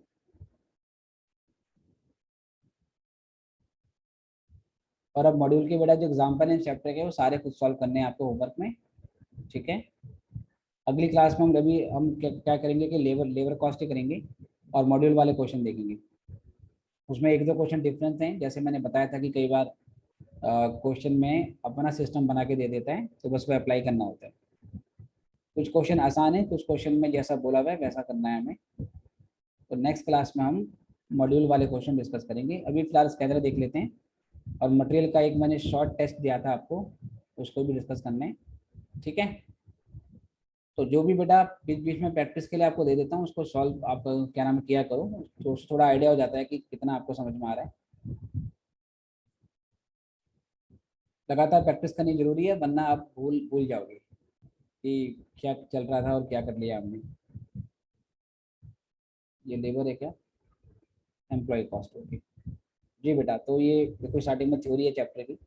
मतलब ये जो है सर बेसिकली क्या कह सकते हैं कि मतलब इसके अंदर ये थ्योरी करने के लिए भी ठीक रहता है, क्योंकि इसमें हर चैप्टर की बिगनिंग में थ्योरी गिवन होती है। वही सारे फॉर्मूले जो लिखवाए हैं आपको मैंने, सब कुछ दिया हुआ है। ये थ्योरी पोर्शन है और भी धीरे धीरे क्वेश्चन चालू हो रहे हैं। चलो देखते हैं क्या पूछा हुआ है इसमें। ये तो थ्योरेटिकल पार्ट है। क्वेश्चन देखते हैं क्या है। देखो मोस्टली ये आपको थ्योरी दिख रही है इसमें। ये देखो थ्योरी है, ये 2016 से पहले की है। देखो ये थ्योरी है। अब ये कुछ क्वेश्चन दिख रहे हैं यहाँ से 2008 में। ठीक है, ये किससे पूछा गया है। बेसिकली हम 2016 से देखेंगे बेटा, है ना, क्योंकि 2016 से पहले के करोगे उसमें प्रॉब्लम है। उस समय 2012 का सिलेबस या 2008 का सिलेबस था, तो कुछ चीज़ें 2016 के सिलेबस में रिड्यूस वगैरह कर दी गई हैं, क्योंकि सिलेबस ना बहुत ज़्यादा बेटा पहले क्या नाम होता था। 2012 वाला जो सिलेबस था वो टफेस्ट सिलेबस था in the history of CME. उसमें आपकी ये मान के चलो फाइनेंशियल अकाउंटिंग की जो इंटर की आपकी बुक थी, इंस्टीट्यूट ने ही 1000 पेज की, अराउंड 1100 पेज की, तो बेटा सीएमए का मतलब मॉड्यूल था। बच्चा अगर मॉड्यूल ही पूरा कर ले तो ये आपका काफ़ी है।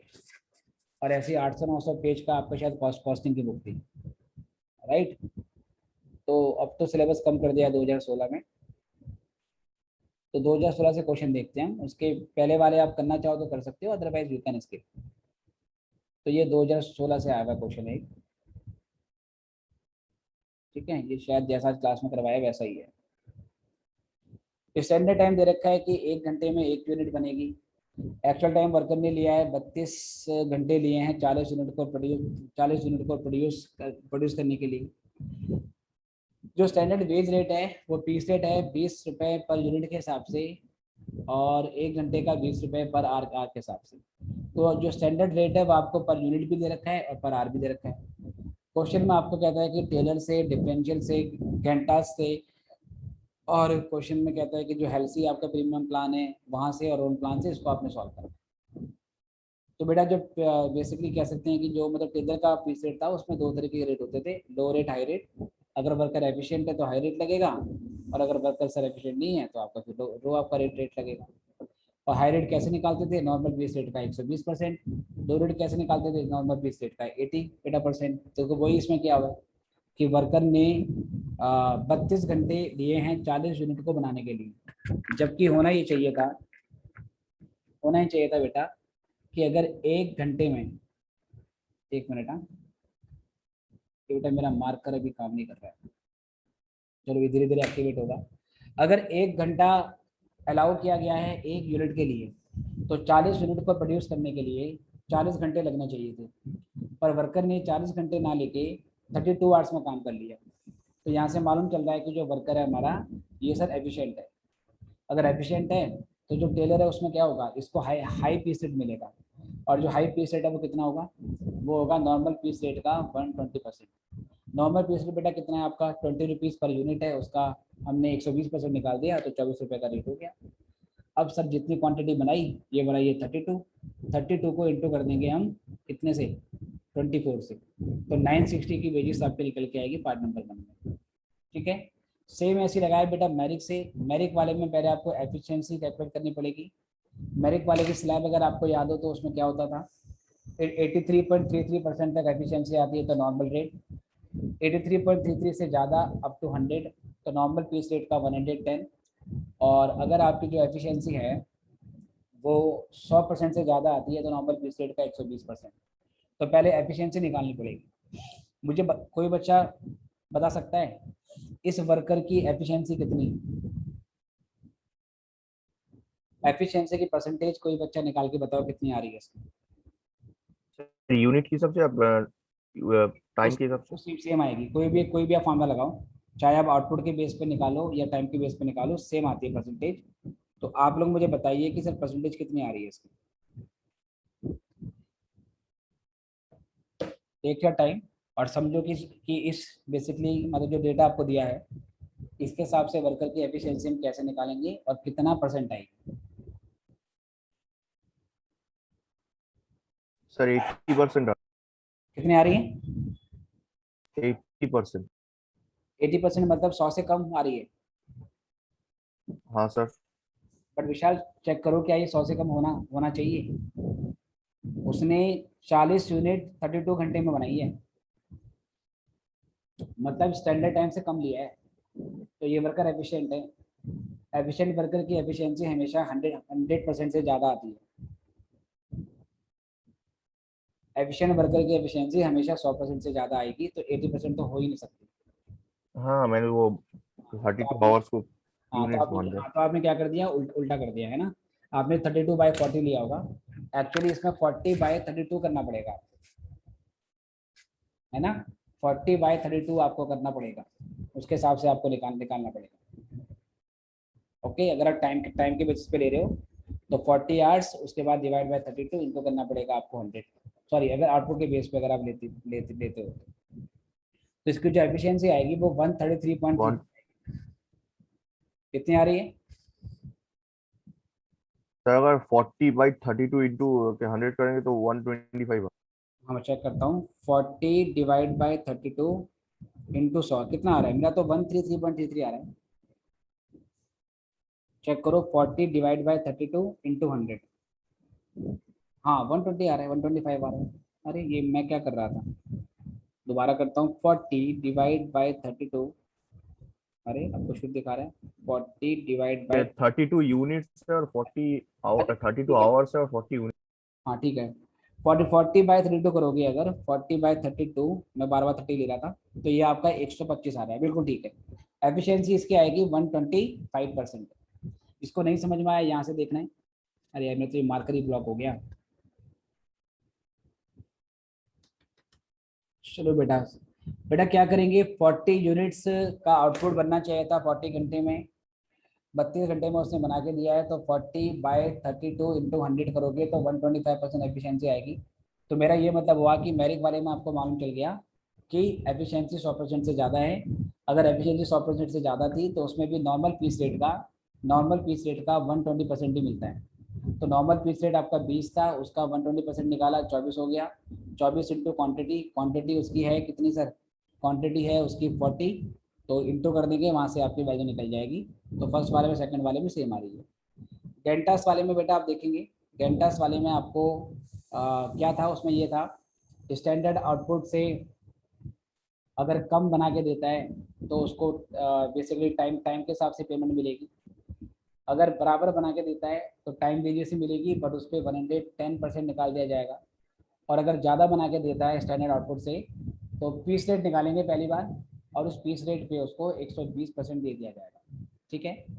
गेंटास वाले में अगर कुछ ना बोला हो तो हमें ये यूज करना है, अदरवाइज गेंटास में अगर हाई रेट दे रखा हो एक, तो सीधे हाई रेट से आपको इंटू कर देनी है। क्योंकि गेंटास वाले में हाई रेट पहले ही बता रखा है कि हाई रेट आपका 35 यूनिट है। किसको दिया जाएगा, ये एफिशिएंट वर्कर को दिया जाएगा। ये वर्कर डेफिनेटली क्या है सर, ये वर्कर एफिशिएंट है क्योंकि ये कम समय में ज़्यादा आउटपुट बना के दे रहा है। तो इसके 40 यूनिट पे सिंपली हमें रेट लगा दिया 35 का, और 1400 की वैल्यू यहाँ पर आ गई। चौथे वाले में हेल्थ से सॉल्व किया है, और पांचवें वाले में रोन से सॉल्व किया है। तो हेल्थ में क्या है, रोन में क्या है, ये सब आपको आता है। बताओ क्लियर है या नहीं। हाँ सर क्लियर है। तो बेटा हाँ सर क्लियर। 10 मार्क्स का बिल्कुल सिंपल सा क्वेश्चन है, देखो बिल्कुल सिंपल क्वेश्चन है, बस आपको पता होना चाहिए कि किस तरीके से हमें क्या क्या प्रोविजन हमें लगाने हैं। और देखते हैं इसमें क्या है। अगला भी सेम क्वेश्चन है बेटा, छोटा सा क्वेश्चन है, इसमें आपको वर्कर का दे रखा है और जो टेलर के रेट से पूछा हुआ है ना। अब मैं केवल आपको क्वेश्चन दिखा रहा हूँ क्या क्या आए हुए हैं इसमें। तो ये 2 मार्क्स का आया हुआ है। देखो 2018 के क्वेश्चन में इन्होंने अपना सिस्टम बेसिकली बना दिया है, तो ऐसे क्वेश्चन भी हम करेंगे। पहले बुक से आपको ऐसे क्वेश्चन खुद डील करने हैं, पढ़ने हैं, फिर ये भी मैं कराऊंगा आपको। 2018 में बेटा खुद का सिस्टम बना दिया इन्होंने, और खुद के सिस्टम से बोला हुआ है कि आप निकालो, और फिर अगर स्टेट फीस लगाते हैं, रोन लगाते हैं, हेल्सी लगाते हैं, तो कितना आपका होगा वो इसमें बोला हुआ है। तो ये 2018 वाला क्वेश्चन यूनिक है, ये भी सीखेंगे बेटा, हम करेंगे इसको नेक्स्ट वाली क्लास में। बुक में ऐसे क्वेश्चन और दिए होंगे 2-3, तो वो पढ़ के देखना है आपको। बस देखो बेटा, उसके बाद कुछ आया नहीं है इसमें। तो जो भी लेबर में से आपका आया है, या तो थ्योरी वाला क्वेश्चन आया है, या छोटे मोटे क्वेश्चन आपसे पूछ लेता है 2016 में अगर हम देखें, या इसमें बेटा थ्योरी वाला पोर्शन आपसे ज़्यादा क्या नाम है पूछा गया। ठीक है, तो चलो वो जो भी होगा वो बेसिकली इसको हम अगली क्लास में देख लेंगे। मॉड्यूल से क्वेश्चन आपको इसमें कर लेने। तो अब देखो क्या है, लेबर ना हमारा खत्म हमारा हो गया। अगली क्लास में जो नंबर बनता है वो चैप्टर बनता है ओवरहेड का, लेकिन मैं ओवरहेड अभी आपको नहीं, क्या नाम है, सॉल्व आपको मैं इसमें मतलब वो चैप्टर नहीं अभी हम करेंगे। हम क्या करेंगे, अगर मैं आपके एग्जाम के पॉइंट ऑफ व्यू से बात करूं तो आपके सेम मॉड्यूल में दो टॉपिक दे रखे हैं, एक है मेथड ऑफ कॉस्टिंग और एक है टेक्निक ऑफ कॉस्टिंग। मेथड और टेक्निक में दोनों को मिला के अराउंड 70 मार्क्स का आपके पेपर में आता है। ठीक है, जितने पेपर में आपके क्वेश्चन आएंगे 70% आपका मेथड और टेक्निक से मिला के आता है। तो अब मैं क्या कर रहा हूँ, सीधे मैं जंप मारूंगा। जंप मारने का मतलब है मैंने मटेरियल करा दिया आपको, लेबर मैंने करा दिया, ओवरहेड अभी ना करा के अब मैं टेक्निक ऑफ कॉस्टिंग में से एक चैप्टर आपको मैं कराऊंगा। उसमें 3 चैप्टर हैं, एक है बजट, एक है स्टैंडर्ड कॉस्टिंग और एक आपको मार्जिनल कॉस्टिंग। इन तीनों को मिला के अप्रॉक्सीमेटली 30 मार्क्स का आता है पेपर में, कभी कभार उससे ज़्यादा भी आ जाता है। तो एक चैप्टर है बजट, जो कि आसान चैप्टर भी है और सिंपल से फॉर्मेट है, सिंपल से कॉन्सेप्ट है, उसको प्रॉपरली हम स्टार्ट करेंगे। ठीक है, तो अगली क्लास में मैं कराऊंगा आपको बजट। उससे पहले एक मटेरियल का असाइनमेंट आपको मैंने दिया था, 2 मिनट वेट करेंगे। सर मैं लेबर का क्वेश्चंस नहीं होगा क्लास में? लेबर का क्वेश्चन नेक्स्ट वाली क्लास में होगा। पहले नेक्स्ट क्लास में लेबर के क्वेश्चन करेंगे, नेक्स्ट क्लास या नेक्स्ट क्लास मॉड्यूल वाले क्वेश्चन करेंगे। जब वो खत्म हो जाएगा फिर लेबर के क्वेश्चन करने के बाद फिर मैं कराऊंगा आपको बजट। Okay sir. हाँ, मतलब आई मीन टू से कि जब भी लेबर हमारा खत्म हो जाएगा, लेबर खत्म होने के बाद फिर स्टार्ट करेंगे budget. Okay sir. Right. Okay तो अभी वेट करो और मैं आपको अब मैं वो जो मैंने भेजा था असाइनमेंट वो मैं शेयर करता हूँ आपके साथ। 2 मिनट वेट करेंगे और उसके क्वेश्चन डिस्कस करेंगे। पहले आप बताना कि आपने क्या आंसर लिखा था इसका। और विशाल रेगुलर बेसिस पे सॉल्व कर रहा है बेटे, तो बाकी लोग भी बिल्कुल करो। ठीक है, जितना भी टाइम मिलता है आपको उसके हिसाब से।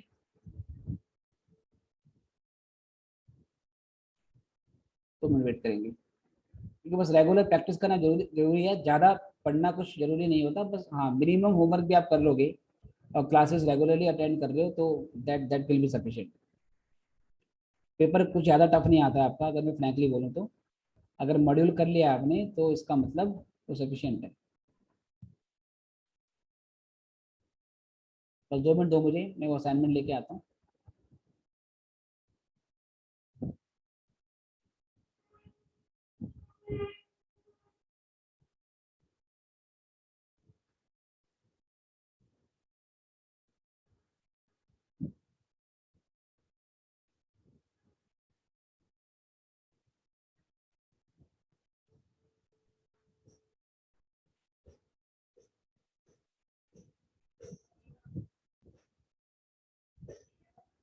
जी, तो एक फ्रेश पेज दे देते हैं।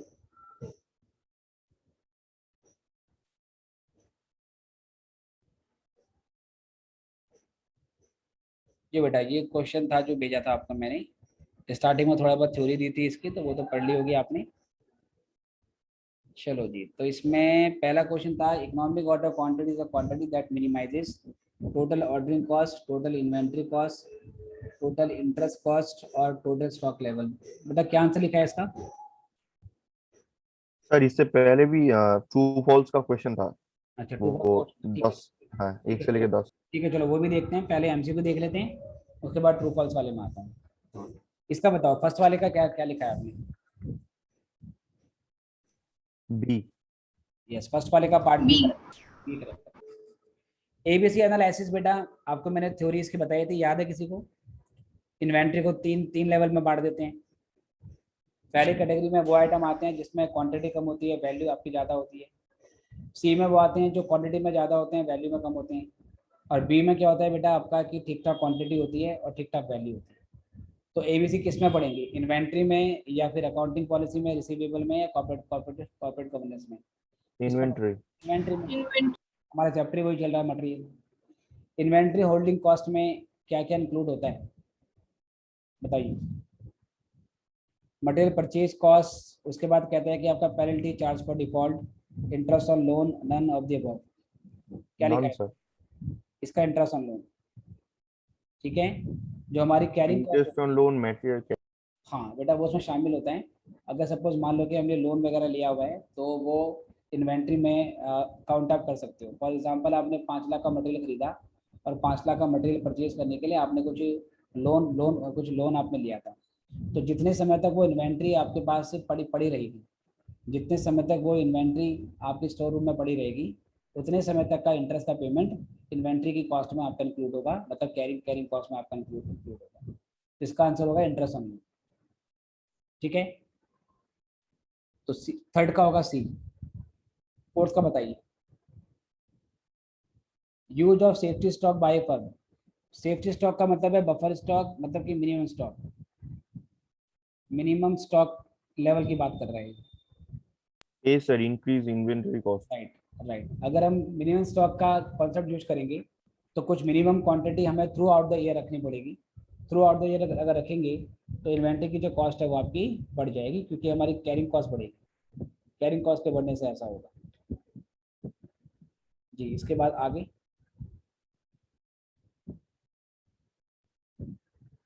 6 part. EOQ determines the order size when, बताइए। सी। इसमें ऑप्शन है total order cost is minimum, total number of order is least, total inventory cost minimum. ठीक है, सी पॉइंट ठीक हो जाएगा इसका। EOQ पे आपकी जो इन्वेंट्री कॉस्ट है वो मिनिमाइज हो जाती है। Which of the following is not included in the cost of inventory. इनमें से कौन सा कॉस्ट ऑफ इन्वेंट्री में इंक्लूड नहीं होता है? Selling cost. परचेज कॉस्ट है, ट्रांसपोर्ट कॉस्ट है, इंपोर्ट ड्यूटी है। सेलिंग कॉस्ट इंक्लूड नहीं होगी बेटा, ये कॉस्ट ऑफ सेल का पार्ट होती है। ठीक है, ये कॉस्ट ऑफ सर सेल। आपने 5 नंबर का क्वेश्चन आई थिंक मिस कर दिया।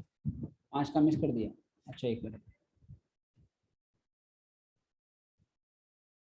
इन EOQ model, EOQ will increase if order cost increase।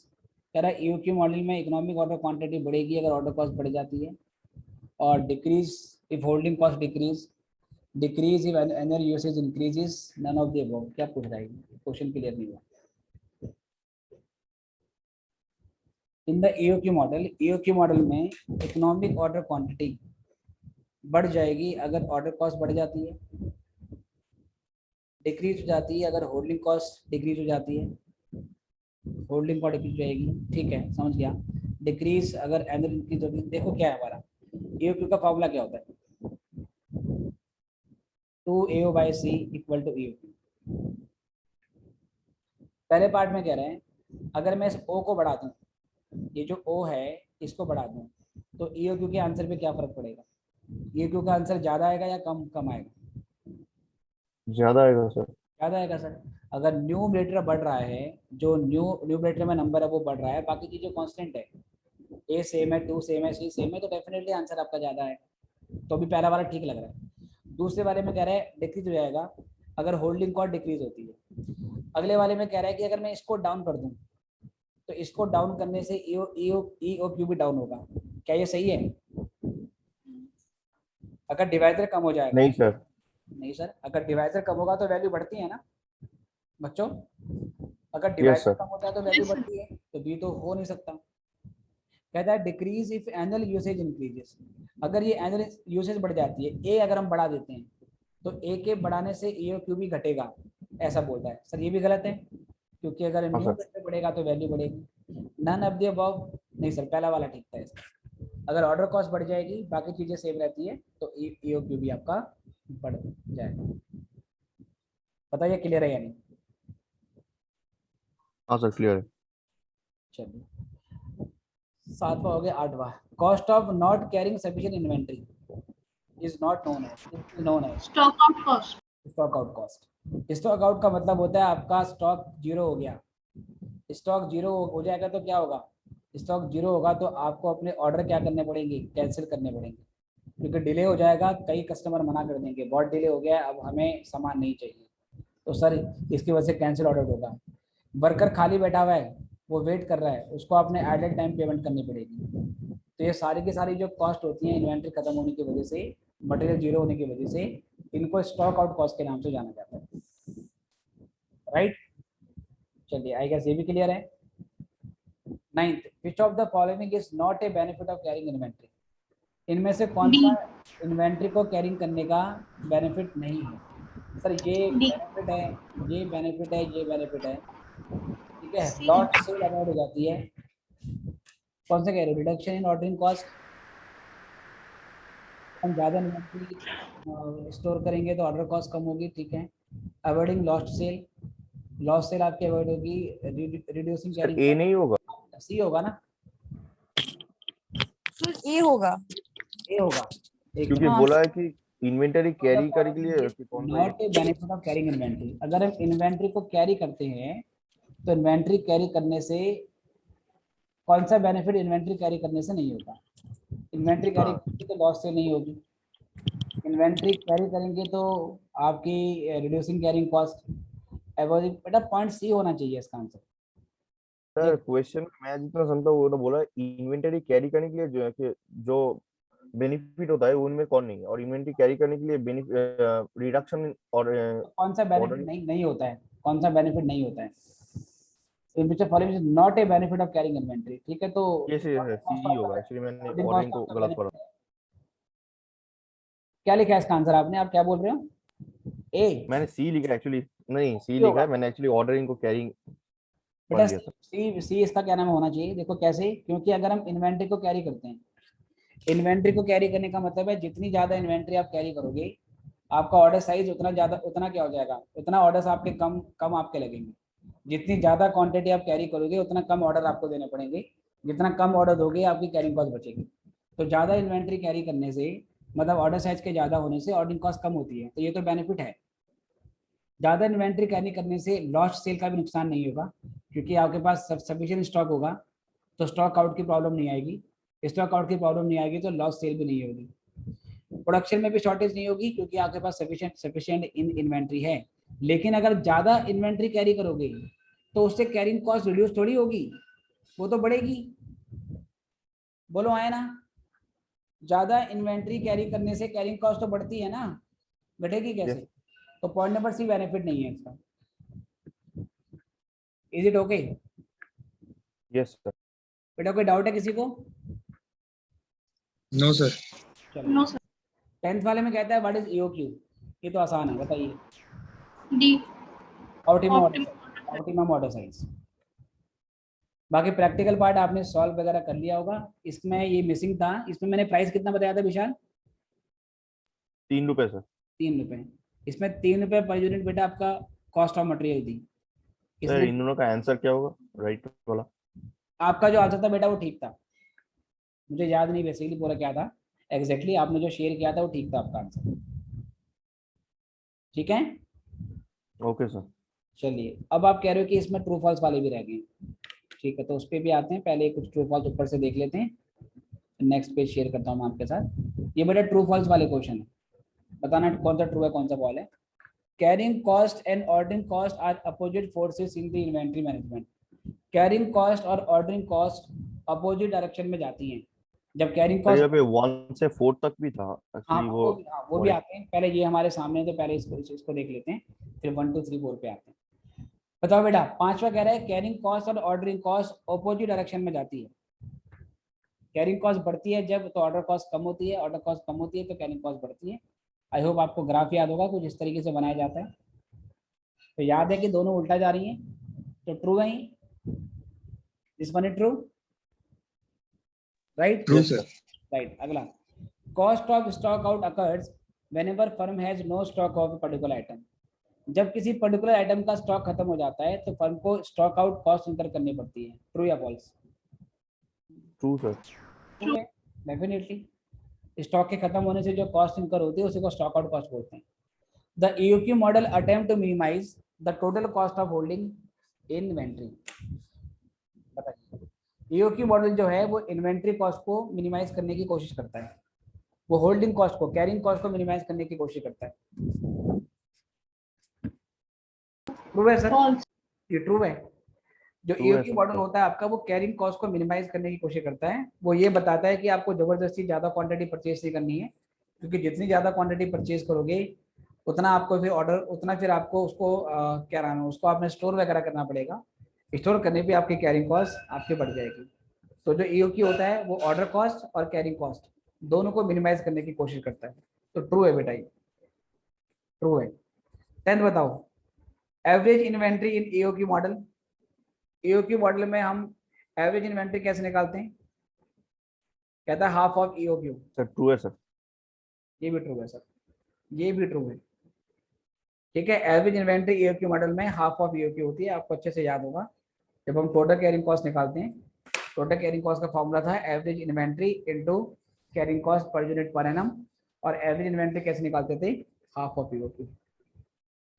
तो अब इसमें हम वो भी लेके आते हैं। तो 9th रह गया इसमें, 7th और 9th। अच्छा, 7th और 9th रह गया। 7th कहता है ABC analysis help to ascertain the minimum level of stock of raw material. ABC हमें ये बताता है कि हमें रॉ मटेरियल का मिनिमम स्टॉक, जो मिनिमम लेवल है स्टॉक का, वो कितना कितना बेसिकली होना चाहिए। क्या एबीसी में हम कोई कैलकुलेशन करते थे मिनिमम स्टॉक की? No sir. नहीं सर, उसमें तो ये था ना कि 3 तरीके के लेवल बनाने हैं एबीसी। जो कैटेगरी ए है उसमें ऐसे आइटम आएंगे क्वांटिटी कम हो जिनकी और वैल्यू ज़्यादा हो। सी में ऐसे आएंगे जिसकी क्वांटिटी ज़्यादा है पर वैल्यू कम है। और बी में कौन से आएंगे? मॉडरेट क्वांटिटी और मॉडरेट वैल्यू। तो एबीसी में हम मिनिमम लेवल तो निकालते नहीं थे, तो डेफिनेटली गलत है। इसके अलावा और बेटा कौन सा रह गया? 9th वाला। 9th। EOQ model assume a constant rate of particular item. EOQ model में ये एज्यूम करते हैं कि जो इन्वेंट्री का कंजप्शन रेट है वो कांस्टेंट रहेगा। बताओ ट्रू सर। ट्रू या फॉल्स?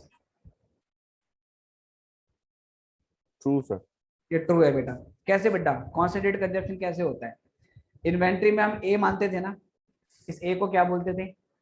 एनुअल डिमांड या एनुअल कंजप्शन। अगर मैं कहता हूं कि एनुअल कंजप्शन मेरी 36,500 यूनिट है, और साल में अगर 365 दिन होते हैं, और फैक्ट्री 365 दिन यूज 365 डेज ओपन होती है, तो मैं ये मानूंगा on average daily 100 unit consume की जाती है। On average daily 100 unit consume की जाती है। अगर एक दिन में 8 घंटे काम होता है, अगर एक दिन में 8 घंटे काम होता है, तो 100 को 8 से डिवाइड कर लो, 12.5। तो 12.5 यूनिट पर डे हम कंज्यूम करते हैं। सिंपल सी बात है। तो ईओक्यू मॉडल में जो हमारा रेट ऑफ कंजप्शन होता है वो हमेशा कांस्टेंट माना जाता है। एक यूनिफॉर्म रेट से पूरे साल हम कंजप्शन करते रहेंगे, ये ईओक्यू मॉडल में मान के चलते हैं। कोई फ्लक्चुएशन नहीं होगी, कोई साइक्लिक इसमें चेंजेस नहीं होते कि विंटर सीजन में ज़्यादा कंज्यूम करेंगे और क्या नाम समर में कम करेंगे, ऐसा कुछ नहीं है। एजम्पशन लेके चलते हैं पूरे साल थ्रू आउट द ईयर एक कांस्टेंट रेट से आप अपने मटेरियल को कंज्यूम करें। ओके, तो 9th वाला भी ट्रू हो गया बेटा आपका। राइट। अब स्टार्टिंग के 4 और रह गए, उसको भी देख लेते हैं। 2 मिनट वेट करेंगे, मैं उसको भी ढूंढ के लाता हूँ।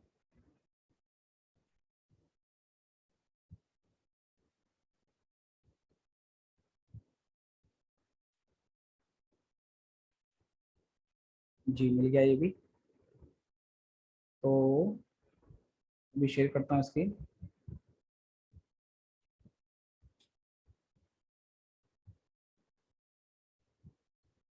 एक मिनट।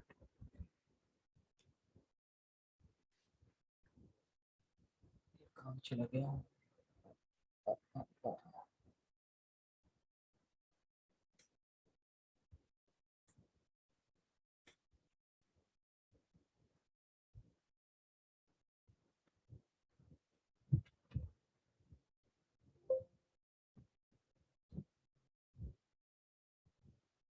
जी बेटा ये रहा, इसको शेयर करता हूँ मैं आपके साथ।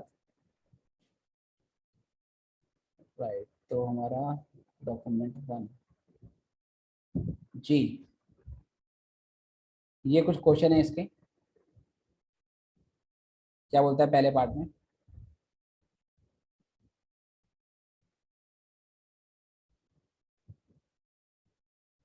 Inventory management does not include management of work in progress.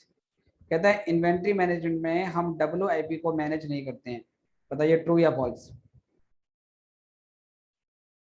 Inventory management में हम WIP के बारे में बात नहीं करते हैं, ट्रू या फॉल्स बेटा? False। बेटा इन्वेंट्री मैनेजमेंट में सभी तरीके की इन्वेंट्री के बारे में बात होती है, चाहे वो आपका रॉ मटेरियल हो, चाहे आपका वो WIP हो, चाहे आपका वो फिनिश गुड हो, चाहे आपका वो कह सकते हैं कि रेडी टू सेल बेसिकली आपके आइटम होते हैं। तो इन्वेंट्री मैनेजमेंट में सभी तरीके की बातों को इंक्लूड किया जाता है कि अगर WIP भी है तो WIP को भी किस तरीके से आपने मैनेज करना पड़ेगा, राइट। आगे एक चैप्टर आएगा जिसका नाम है basically process costing. Process costing में देखेंगे हम कि WIP को किस तरीके से मैनेज किया जाता है। इसमें भी उसके बारे में बात नहीं करी है, बट इन्वेंट्री मैनेजमेंट अगर कह रहा है तो सब कुछ मैनेज होगा इसमें, but ever the type of inventory. तो फॉल्स हो गया। अगला sir, stock of finish goods should be as high as possible so that no customer is denied the sale. कहता है जितना ज़्यादा फिनिश गुड्स बना के रखोगे उतना ज़्यादा अच्छा है। एडवांस में ज़्यादा से ज़्यादा बना के रखो ताकि जब भी कस्टमर आए हम सेल कर सकें और हमारे लिए कोई भी बेसिकली शॉर्टेज ना हो। ट्रू है या फॉल्स है? फॉल्स है सर। फॉल्स है ये। बताओ फॉल्स क्यों है विशाल?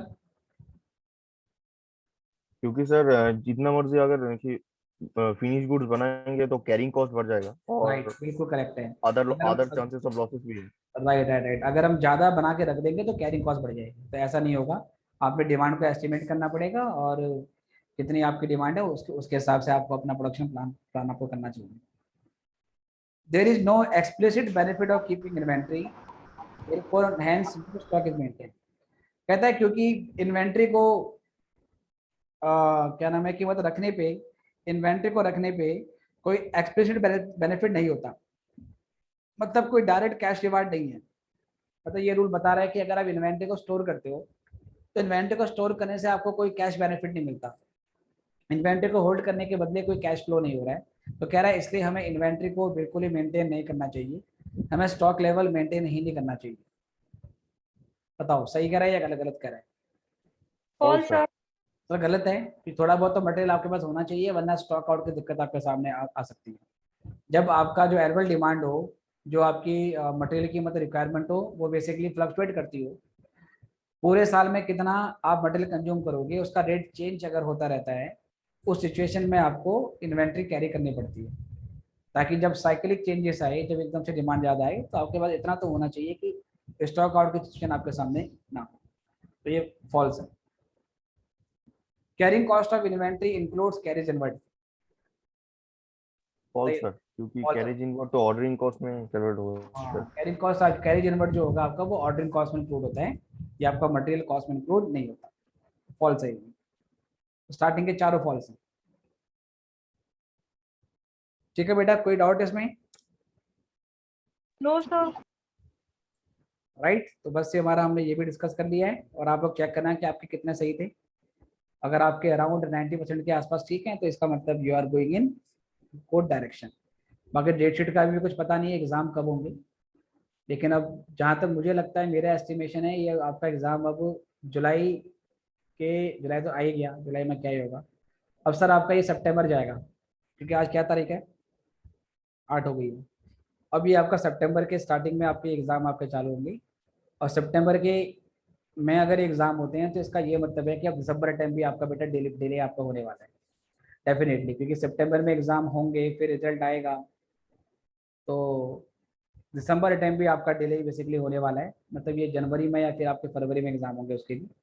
ऑल द फिर भी हम यही मान के चलेंगे कि भाई दिसंबर में हमारा जो एग्ज़ाम होगा वो होगा, तो उसके हिसाब से आपको अपना सिलेबस और आपकी जो तैयारी है वो आपको पूरी करनी है।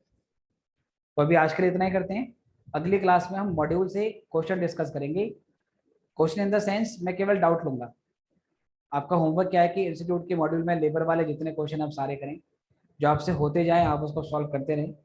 जिस क्वेश्चन में आपको प्रॉब्लम होगी उसको क्लास में हम डिस्कस करेंगे। ठीक है, आज के लिए इतना ही, और फिर आपको मिलेंगे कल नेक्स्ट क्लास में एनपीओ में। एनपीओ में भी देखो कॉन्सेप्ट तो सारे हमने बता दिए हैं, कुछ क्वेश्चन बचा नहीं है, अब बस क्वेश्चन ही सॉल्व करने हैं।